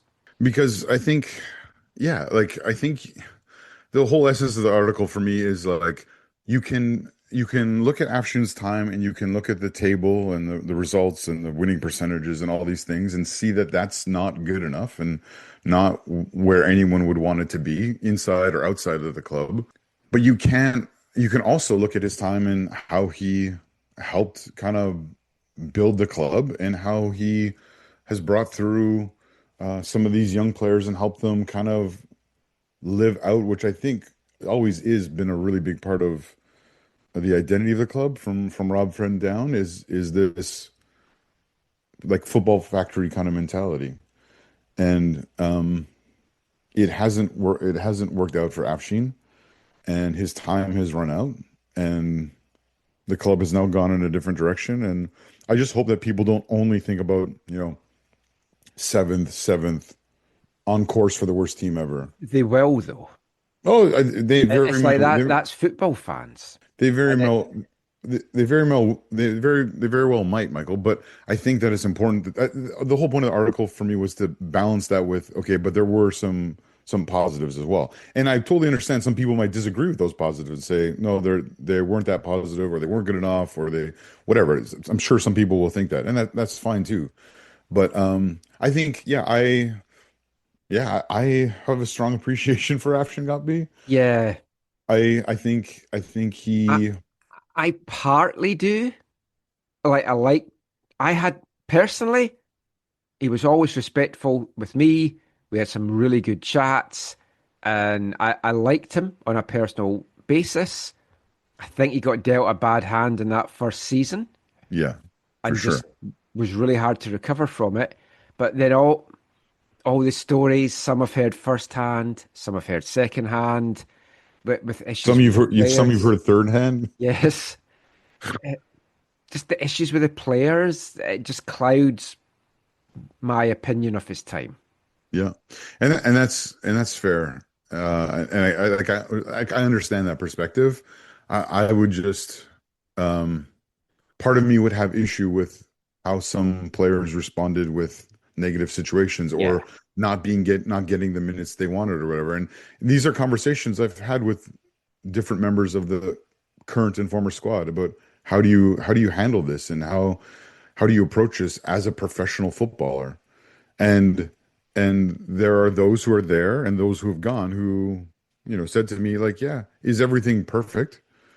No, but as a professional, this is your job. And it's more about the way that you respond that really shows who you are. So you can, and it's going to be commonplace. Clubs around the world that have these issues. Yeah, even see it at League One clubs here. So I'm not saying everything was swimmingly, like everything was going great, and you should ignore these, family or friends of people who were going on all these different various social media sites and sharing thoughts or perspectives. Oh yeah. So I'm not saying everything was perfect, but I also don't know. The weight I give those is not as significant as some might. But anyways, I really appreciated him. It was really cool to hear, obviously, some of his stories from his time in football and from the different people he's worked with and experiences he's had and all that kind of stuff. And I personally am going to miss him at the club. I wish him all the best, and I look forward to seeing where he lands next. I know for him, his time wasn't easy in the league. No. It's a very different league in so many ways. Yep. And I think it was year one when he was talking about the amateur side of everything. Yeah. I mean, that in itself was a steep learning curve for him and brought with it problems where you expect a certain level of something, professionalism in all aspects of the club and the league, and it's just not there. Oh, yeah. I think whether it's the officiating, whether it's the, I mean, within the club, the traveling with less than a full bench, Yeah. there's multiple things that I can guarantee you that in his next, whatever he does next, he will be thankful for, shall I call it the higher standards or the more developed or further along, league or whatever that he'll be in. I think that will be one of the things that he'll enjoy the most is not having to deal with some of the things that you just mentioned there. I mean, that is the state of Canadian football, and like I'm not saying it's okay. I think and that's partly what we talk about, right? Is the league does need to improve these things. The league does need to become even more professional. Does need to raise its standards, but it's this balancing act for the league between where they're going to invest their limited funds in terms of growing the game. Obviously, the CSA plays a role in the refs. Obviously, speaking of refs, don't start me on refs. Yeah. Oh, I know. But did you see? I don't know if we talked about this. Did you see who got his debut on Friday night? His CPL debut. Chris Harrop. He did. Oh, as man in the middle. No. Oh, as Lionel. AR. Oh, yeah. AR. Yeah. AR. Yeah. Lionel, I still call them. Yeah. Whatever. And actually, I think he did an admirable job. Actually, he called the goal. This was the second goal. Yeah, the second goal he called a goal when it was other CPL ARs might not have. But anyways, I'm personally going to miss Afshingabi, and I wish him all the best. And now we're in the Martin Ash era at Vancouver FC, which is kind of funny because how many months ago? April, I was talking to Martin, and just a couple of weeks ago, you were chatting to him, and he's like, "Oh, come on the show and stuff," and it's like, you'll be coming on the show now in a very different capacity. Well, when was the game in April when he was at the game when he was over he was legitimately over visiting his parents. It wasn't, hey, I'm going to take one of these two jobs. But you saw him in the island as well. That's what I mean. He was on the island. Oh no, but I thought you saw him. I thought you saw him after that. Oh, I did. Where was I? Shoot, I can't remember now. You're right. I did see him another time. Because that was really recently. Because you were like, "Oh, he says he'd love to come on the show." He did say he would love to come on the show, and yeah, you're right. Now he will. Let's hold him to that. But yeah, it was a little bit like I got to be at his retirement press conference as a player. Got to be at his opening press conference as Vancouver FC coach. He's coming into a difficult situation, obviously. Oh yeah. Like I was joking about, Christmas had come early, and then the game started, and it's like, oh no, it's not. Yeah. They started well, but we won't break down the game. It's a long enough show. He's taken on a lot, but without bringing down the game, can't go any lower. Without bringing down the game, that was, I think, my first question for him after the match was, okay, obviously this didn't go your way. But what are the positives you'll take from this game? Because there were positives in that game, including Ba. Oh, Ba up front was a revelation. Technically, he was playing. Technically, who's playing up top again? Hugo. Soccer commentator said he was playing through the middle. Well, no. Here's the thing, though. Hugo was playing as the striker. And Priso's brother, right? Yeah, Ralph Priso's brother. And apparently, I talked to Ralph about that. What it's like having his brother in town. Apparently, the setup behind him was both Ba and Powell were supposed to play as tens. Now Powell mostly drifted out wide right, and Ba mostly played through the middle. But they were playing as double tens behind Hugo. Didn't look like that from the highlights, but. No, and I would not have recognized it that way from where I was watching the match either. But that's how they were. That's how both Martin and Ba talked about it after the game. Anyways, he's got a tough hill to climb. There are players who have just come in. There are more players coming in, and it's kind of like he's in this interim role. He is supposed to be also over the U19 program. So if he doesn't show enough to be the head coach. He will be still involved with the club and heading up to kind of the academy or the growing kind of academy set up. Well, since we're talking about Nashi now, then he didn't really have an introductory press conference per se, but he had his pre-match conference on Thursday. So you and a couple of others jumped on to that. So let's hear what he had to say.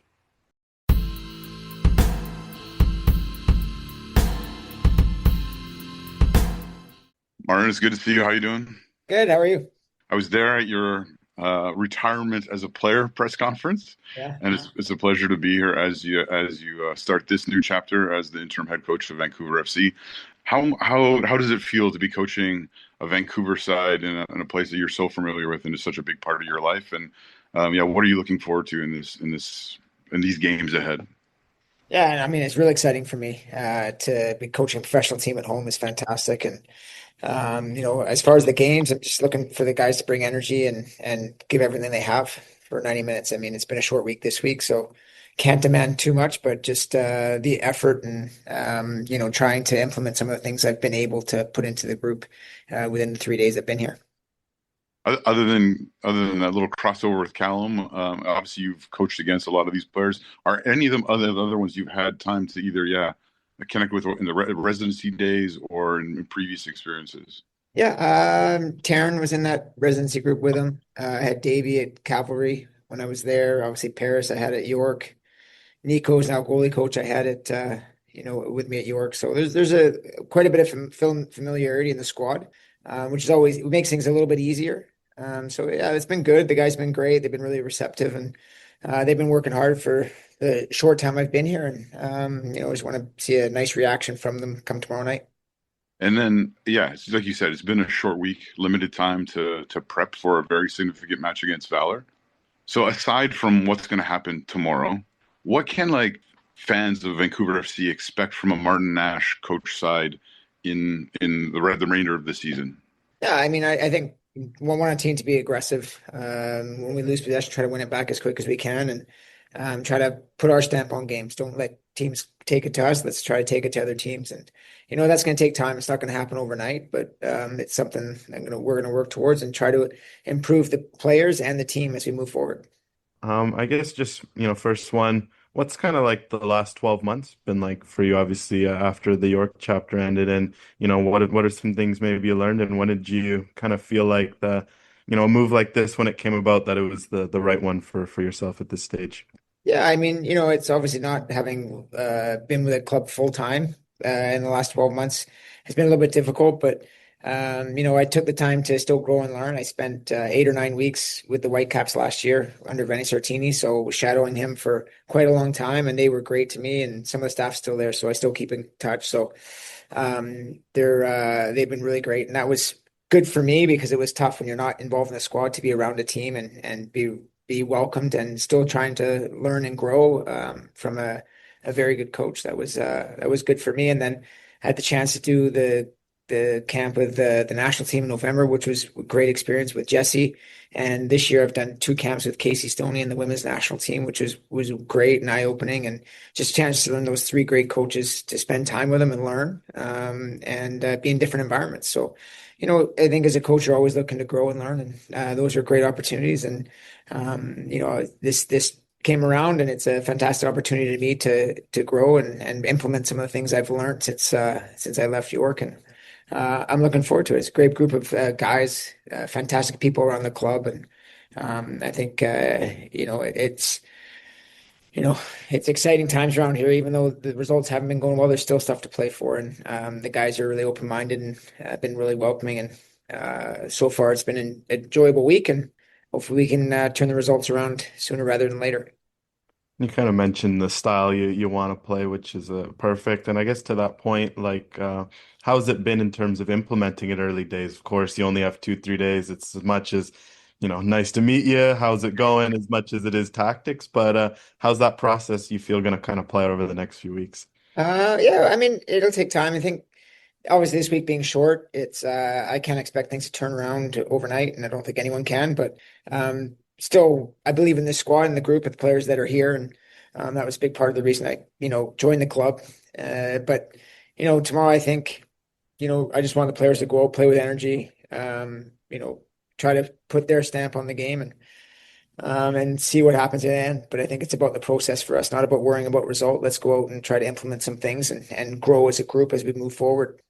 I just wonder, when you're watching Vancouver in recent weeks and over the course of this season, what are the areas where you feel like you can have the most immediate impact in the situation you're in and you're inheriting here?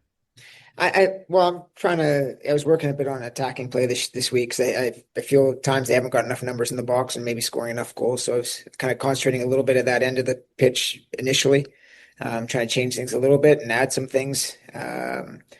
So we'll see if that can implement, because I think that's something the club really needs to grow in. There are some good players at that end of the pitch. Just for me, they haven't been scoring maybe enough goals, but that's something right away I'm hoping to change. But that's the most difficult part of the game. So I'm sure it's not going to happen overnight. But the guys have been receptive, and hopefully we can get more numbers in the box. And just in terms of, obviously, you come in and have, as you said, need a bit of time to make your impact here, but you're taking over a team that's near the bottom of the table and has a massive semi-final coming up. How do you kind of approach that balance of, a process and a long-term philosophy, but also knowing the immediacy of the moment here? Yeah, I mean, I can't come in and change everything overnight, and I'm not crazy to come in and just rip everything up that's been done and just start fresh with 3 days. So I think this week is really starting to work on some of the habits and that I want to see, and next week there's a longer week, so we can prep more for the next game and get some good training sessions under our belt. So it's not a bad time to take over, quickly get to know the players, see what we have up front or live tomorrow, and it'll really help me decide which way to go, both tactically and otherwise going forward.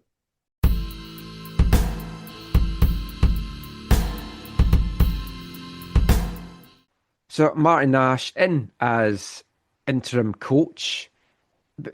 Before we get to Nash, just one last thing about Afshin. Were you surprised that he's gone now?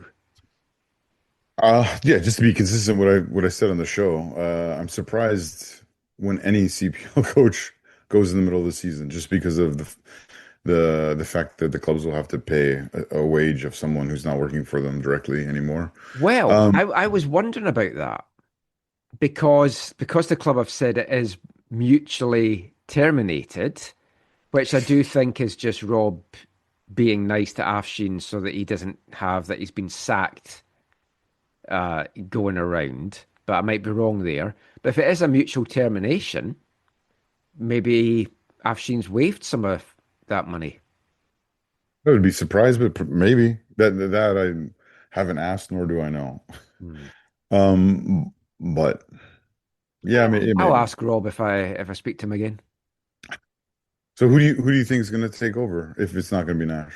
Well, yeah. So because that's the other thing. It's like, is he going to be the permanent coach? I don't think he will be. I also don't think it's the sexy signing that the club would want, but I might be wrong in that. Now, if Marty comes in, turns the squad around, realistically, you're looking at a sixth place finish is the best finish, I think, right now, barring an absolutely stunning rest of the season and a collapse by some other teams. I think the best you can look for is sixth. I think that is achievable. If Marty does that, gets the best out of this squad, I think that's enough. I think he's earned that to get the job permanently. But I don't think that's going to be the case. I think he will end up being the U19 coach, the head of the academy, maybe be the assistant to whoever comes in, unless they want their own assistant. I think the person that will take over will be no one that we're thinking of right now. I think it's going to be a wild card name.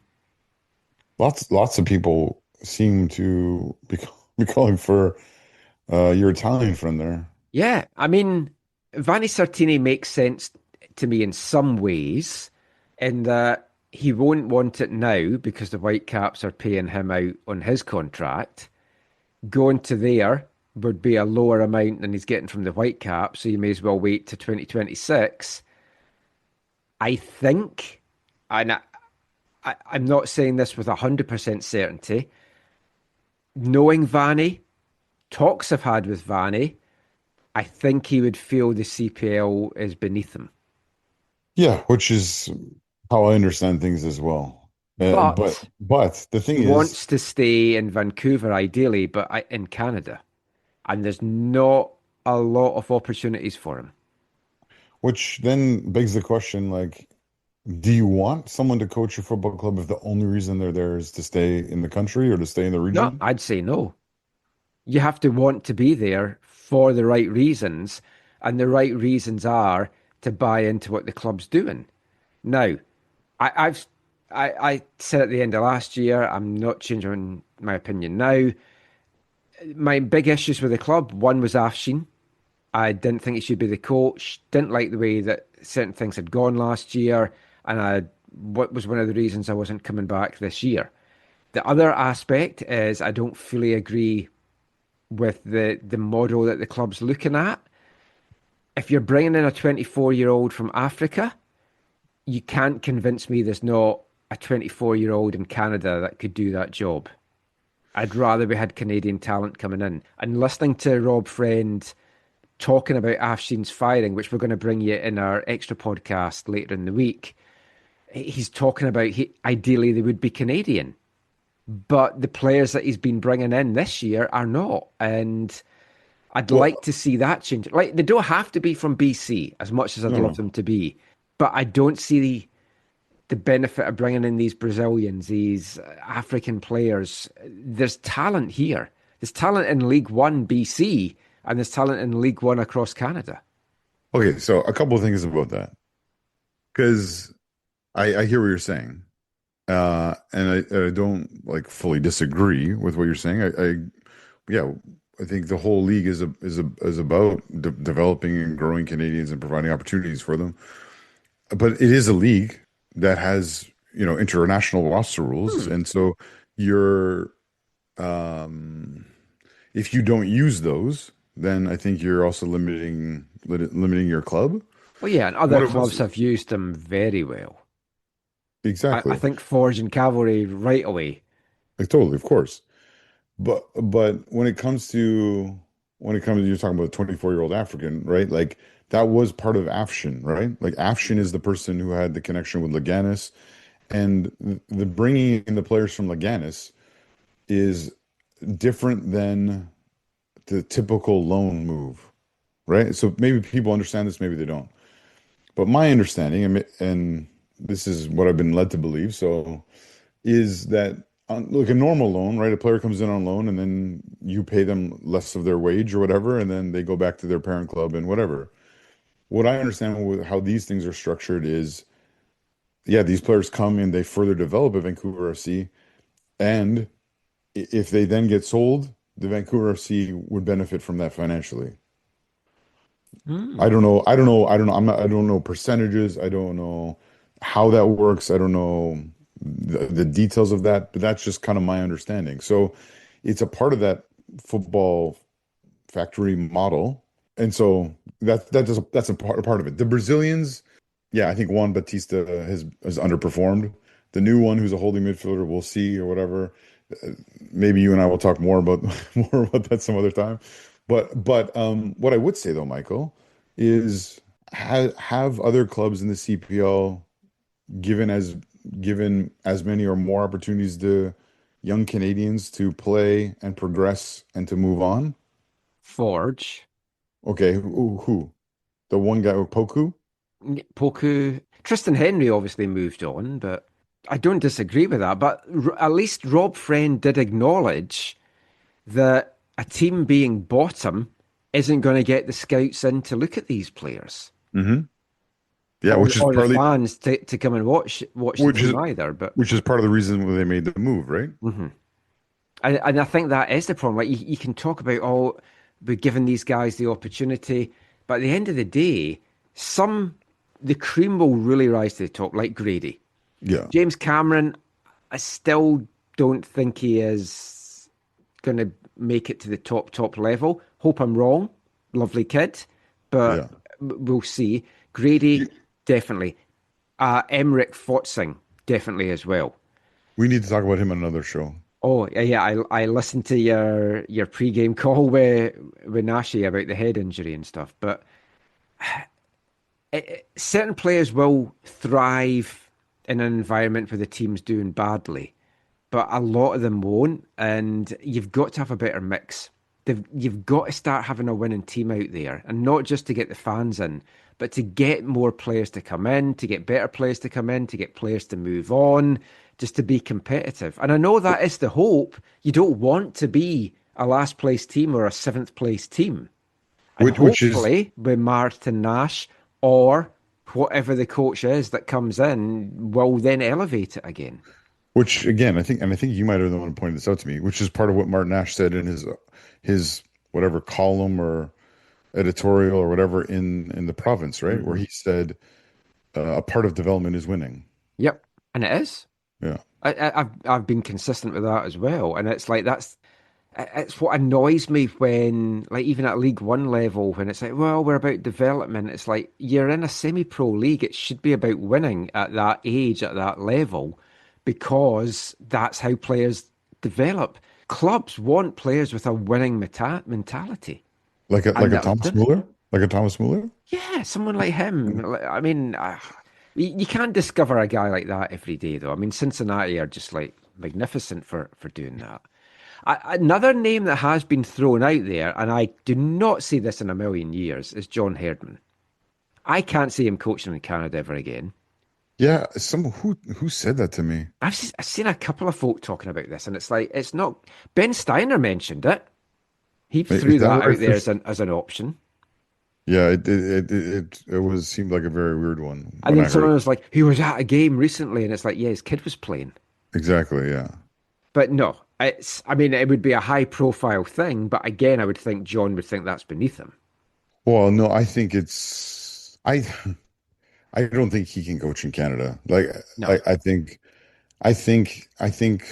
behind the scenes, his whatever letter of reprimand that he got from them was maybe a little bit on the didn't involve a ban, with the understanding that he wouldn't be in Canada. Yeah, I could see that. A period of time. Which we're just speculating. Speculating. But yeah, no, but I could totally see that. I think it will be someone probably from overseas. And I think it'll be a name that we might know a name, but I don't think it's going to be anyone we expect. I just have in my head it's going to be a former player somewhere over in Europe that is just starting his coaching journey. I just think that would actually be a good fit as well. Maybe someone that's been involved in like an English club academy or a German club academy or something like that. Interesting. I just think that would be a good fit, a good mix, and like a Steve Cherundolo. Yeah, if you bring in a higher profile name, the pressure's on them right away. Because that, like when Afshin came in, everyone was like, "Oh, he's got the best resume of any coach in the CPL," and it's like, yeah, look at the squad he's been given in year one. Yeah, that squad in year one would have struggled in League One BC. Yeah. So, some of them. Some of them, yeah. Which again was partly because of all the things that were happening at the organization, right? And some of them that have dropped out of that team aren't even in League One Canada playing, which kind of shows like they're not at a level above that either. So there's certain players which we won't go into. We won't talk too much more about this just now. But what can we expect, do you think, for VFC under Marty Nash for the rest of the year? You've still got the Canadian Championship to play for. Yeah. And we haven't talked about this, but bizarrely, you could see Vancouver FC in next year's CONCACAF Champions Cup without even winning their semi-final. Because the CPL will get the 2 berths. And right now, it's hard to see that it's not going to be Ottawa or Forge. If the Whitecaps were to win the MLS Cup, I think it would go to Vancouver FC as the third representative out of this Canadian Championship mix. I haven't looked into this in any detail. I've seen some posts about it. Yeah. My first on this, Michael, is if if whatever, let's just say the Whitecaps don't win the Voyageurs Cup and Forge or Atletico win it in the scenario you're kind of a little bit hinting at, and one of the side who does win it also wins the league or wins the cup. I could see the CSA with the CPL or however saying that, okay, the team that won the Voyageurs Cup gets that Voyageurs Cup berth, and then the second team in the league table gets it. Or that would make more sense to be. Or the runner-up in the a losing semi-finalist should not be going to the CONCACAF Champions Cup. And I say that if the Whitecaps got in that way as well, that to me that's not right. Yeah, but what I will say is, unfortunately, my guess would be that the situation is such that there is no rule or policy on how this is supposed to happen. Yeah. And they're now going to write it up if it does happen. And that's going to leave a bitter taste in someone's mouth. I mean, my hope is Ottawa beat Vancouver, Whitecaps beat Forge, and then the Whitecaps, no win or lose, they'll be in the CONCACAF Champions Cup next year, because there's no way, in my mind, Ottawa's not going to win one of the two CPL berths. And no one should be surprised that I would prefer the exact opposite. Yeah. I mean, do you think Nash has got enough time to get this team ready for a two-legged game against an amazing team right now? My level of shock would not be on the same level as Thomas Müller signing for the Vancouver Whitecaps. But my level of shock at Vancouver FC ousting Ottawa from the Voyageurs Cup in this season would be very high. Obviously, they've had a great run in the Cup with 3 draws and 2 penalty kick shootout victories, and that could happen again. I could see the first leg being very good, like the home leg being like they're up for it, kind of like the first leg against Cavalry. There's potential for a cup set, an upset. What's the beauty of cup football? But over 2 legs, it feels like that's the tough thing. Like too tall of a mountain, too high of a mountain. It is a shame it isn't single leg. Although, from a Whitecaps point of view, I think that might be a good thing. But what I will say about Marty, and he does talk about this in both the pre-match and the post-match, is because I know another knock against Afshin was people didn't like his tactics, and I can't remember if I said it in the article or I said this to some other people recently or whatever. I think it was a response on one of the social media platforms. I don't think Afshin's tactics. I think his tactics were intentionally simple for the squads he had, particularly in year one, and it was more the individual errors. Or like the tactics were, to me, and again, I might be wrong on this. The tactics were so simple that the squad was not able to maximize them, and or they had so many individual errors that prevented them from performing well and getting victories and getting points and whatever. I think that is a fair analysis. And so with Marty coming in, anything he does will be different. And the one thing I like that he's talked about, because I think this is actually quite a fair criticism of things, is as they go forward, he's been calling on them to get more players into the box. And you saw it in the game against Valor. That, yeah, you saw it in the game against Valor, and it didn't bear all the fruit he would hope. But I think it's if you will, a simple thing in one sense that hopefully can help them as they continue in this second half of the season, trying to get off the foot of the table and highly unlikely make a run at the postseason, but do all that they can to. Last thing about Vancouver FC, and this was a question that was posed to me. I think I can remember who by, but I won't say in case it wasn't this person. 6-5.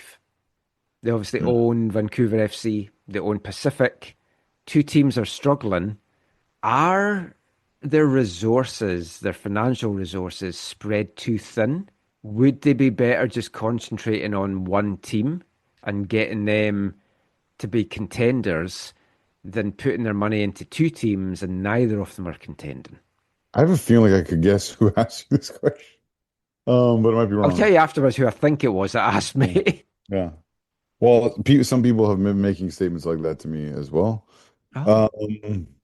I mean, here's the bottom line, without rehashing the history of it all. Long term, 6-5 Sport will only own one Canadian Premier League team. Oh, okay.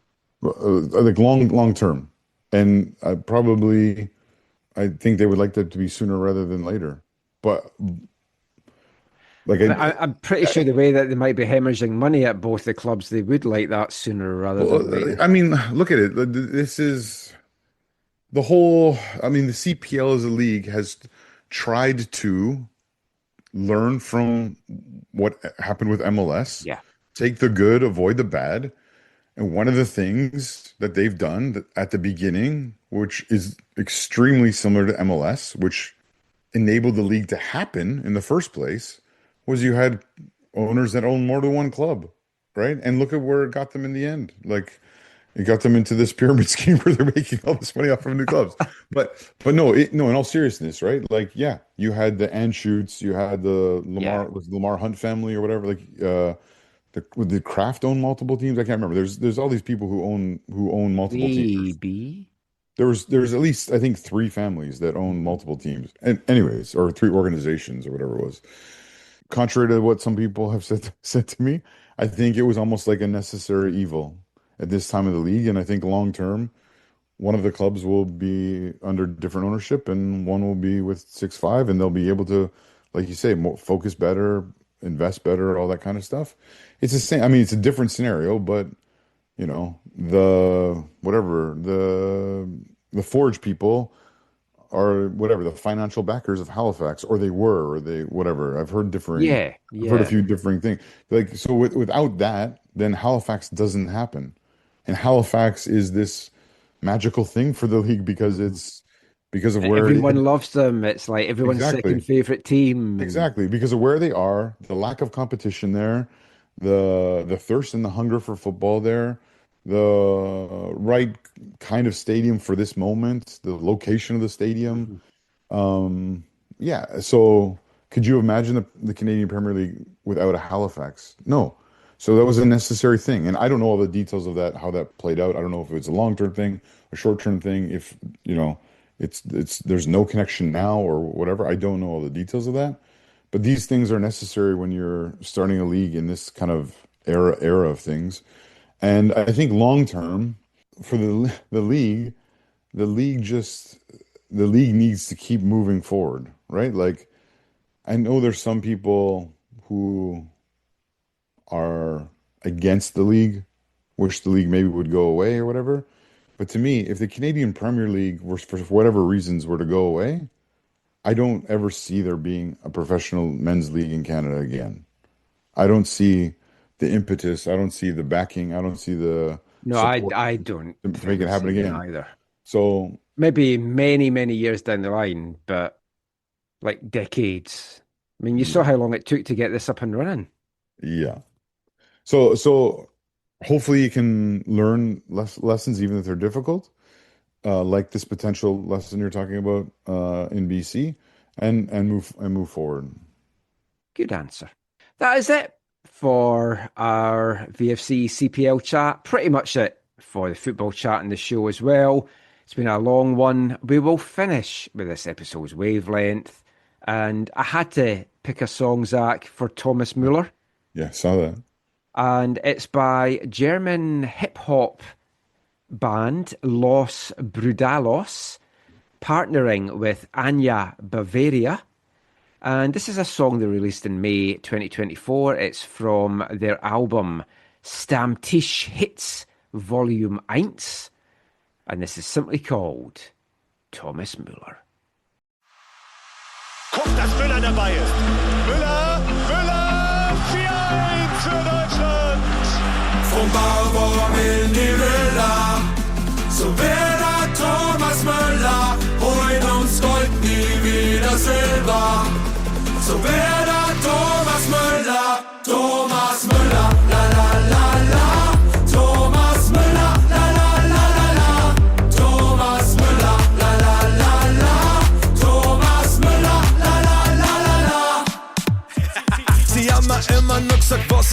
es nicht schafft. Ich hab drauf geschissen und mich einfach auf den Weg gemacht. Ich wollt nie perfekt sein, aber da lege ich ja keinen Wert drauf. Und seitdem geht's bergauf, ja sogar im Leerlauf. Oh, gib nix drauf, was sie sagen, denn du bist unbesiegbar, wenn du an die glaubst. Vom Bauwagen in die Villa, so wird der Thomas Müller, holt uns Gold, nie wieder Silber. So wird der Thomas Müller, la la la la, Thomas Müller, la la la la la, Thomas Müller, la la la la, Thomas Müller, la la la la la. Schuss, ach Tor, du hast es wieder mal geschafft. Trotz der Neider und Zweifler, die leider nie angeklappt. Jetzt bist du ein Top, ein echter Ladykiller. Drum werden sie Shots, jetzt richtig reingemüllert. Oh, gib nix drauf, was sie sagen, denn du bist unbesiegbar, wenn du an die glaubst. Vom Bauwagen in die Villa, so wird der Thomas Müller, holt uns Gold, nie wieder Silber. So wird der Thomas Müller, la la la la, Thomas Müller, la la la la la, Thomas Müller, la la la la, Thomas Müller, la la la la la, Thomas Müller, la la la la, Thomas Müller, la la la la, Thomas Müller, la la la la, Thomas Müller, la la la la la. Los Brudalos and Anya Bavaria with their song all about Thomas Müller. No idea what it said, it's all in German, but I'm sure it was good and it wasn't offensive. Oh my God. I'm sure folk will get in touch and tell me if it was. But yeah, that is it now for the show. We'll just wrap this one up quickly because as we wrap this up, it's 1:38 on Tuesday morning. Zach is falling asleep. By the looks of it, I am almost falling asleep. This might not get out as quickly as I was hoping. So any final thoughts from you, Zach? No, just interested to see how this all plays out. And when we'll get the final perspectives on things like the Thomas Müller move, the stadium situation in Vancouver. Just shout outs to those who've been in touch to say they have a ticket for me to come watch Thomas Müller. That's nice.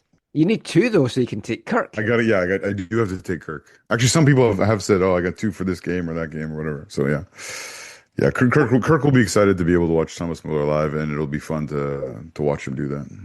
Yeah, it's an exciting time in Whitecaps land. It's just been a crazy week in BC football circles. Who knows what the next week will bring? Until then, as always, thanks for listening. Take care, and mon the Caps.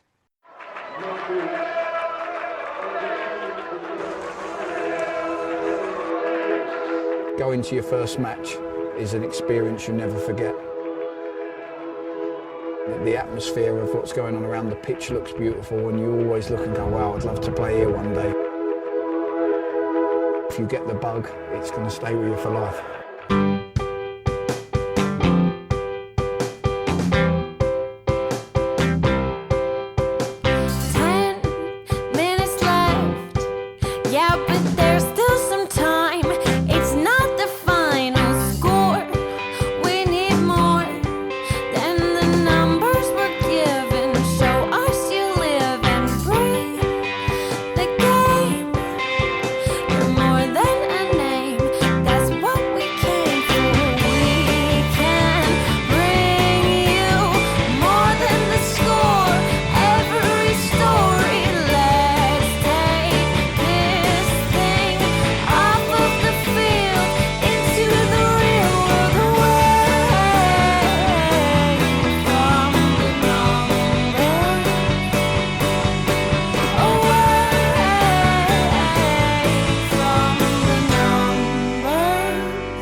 AFTN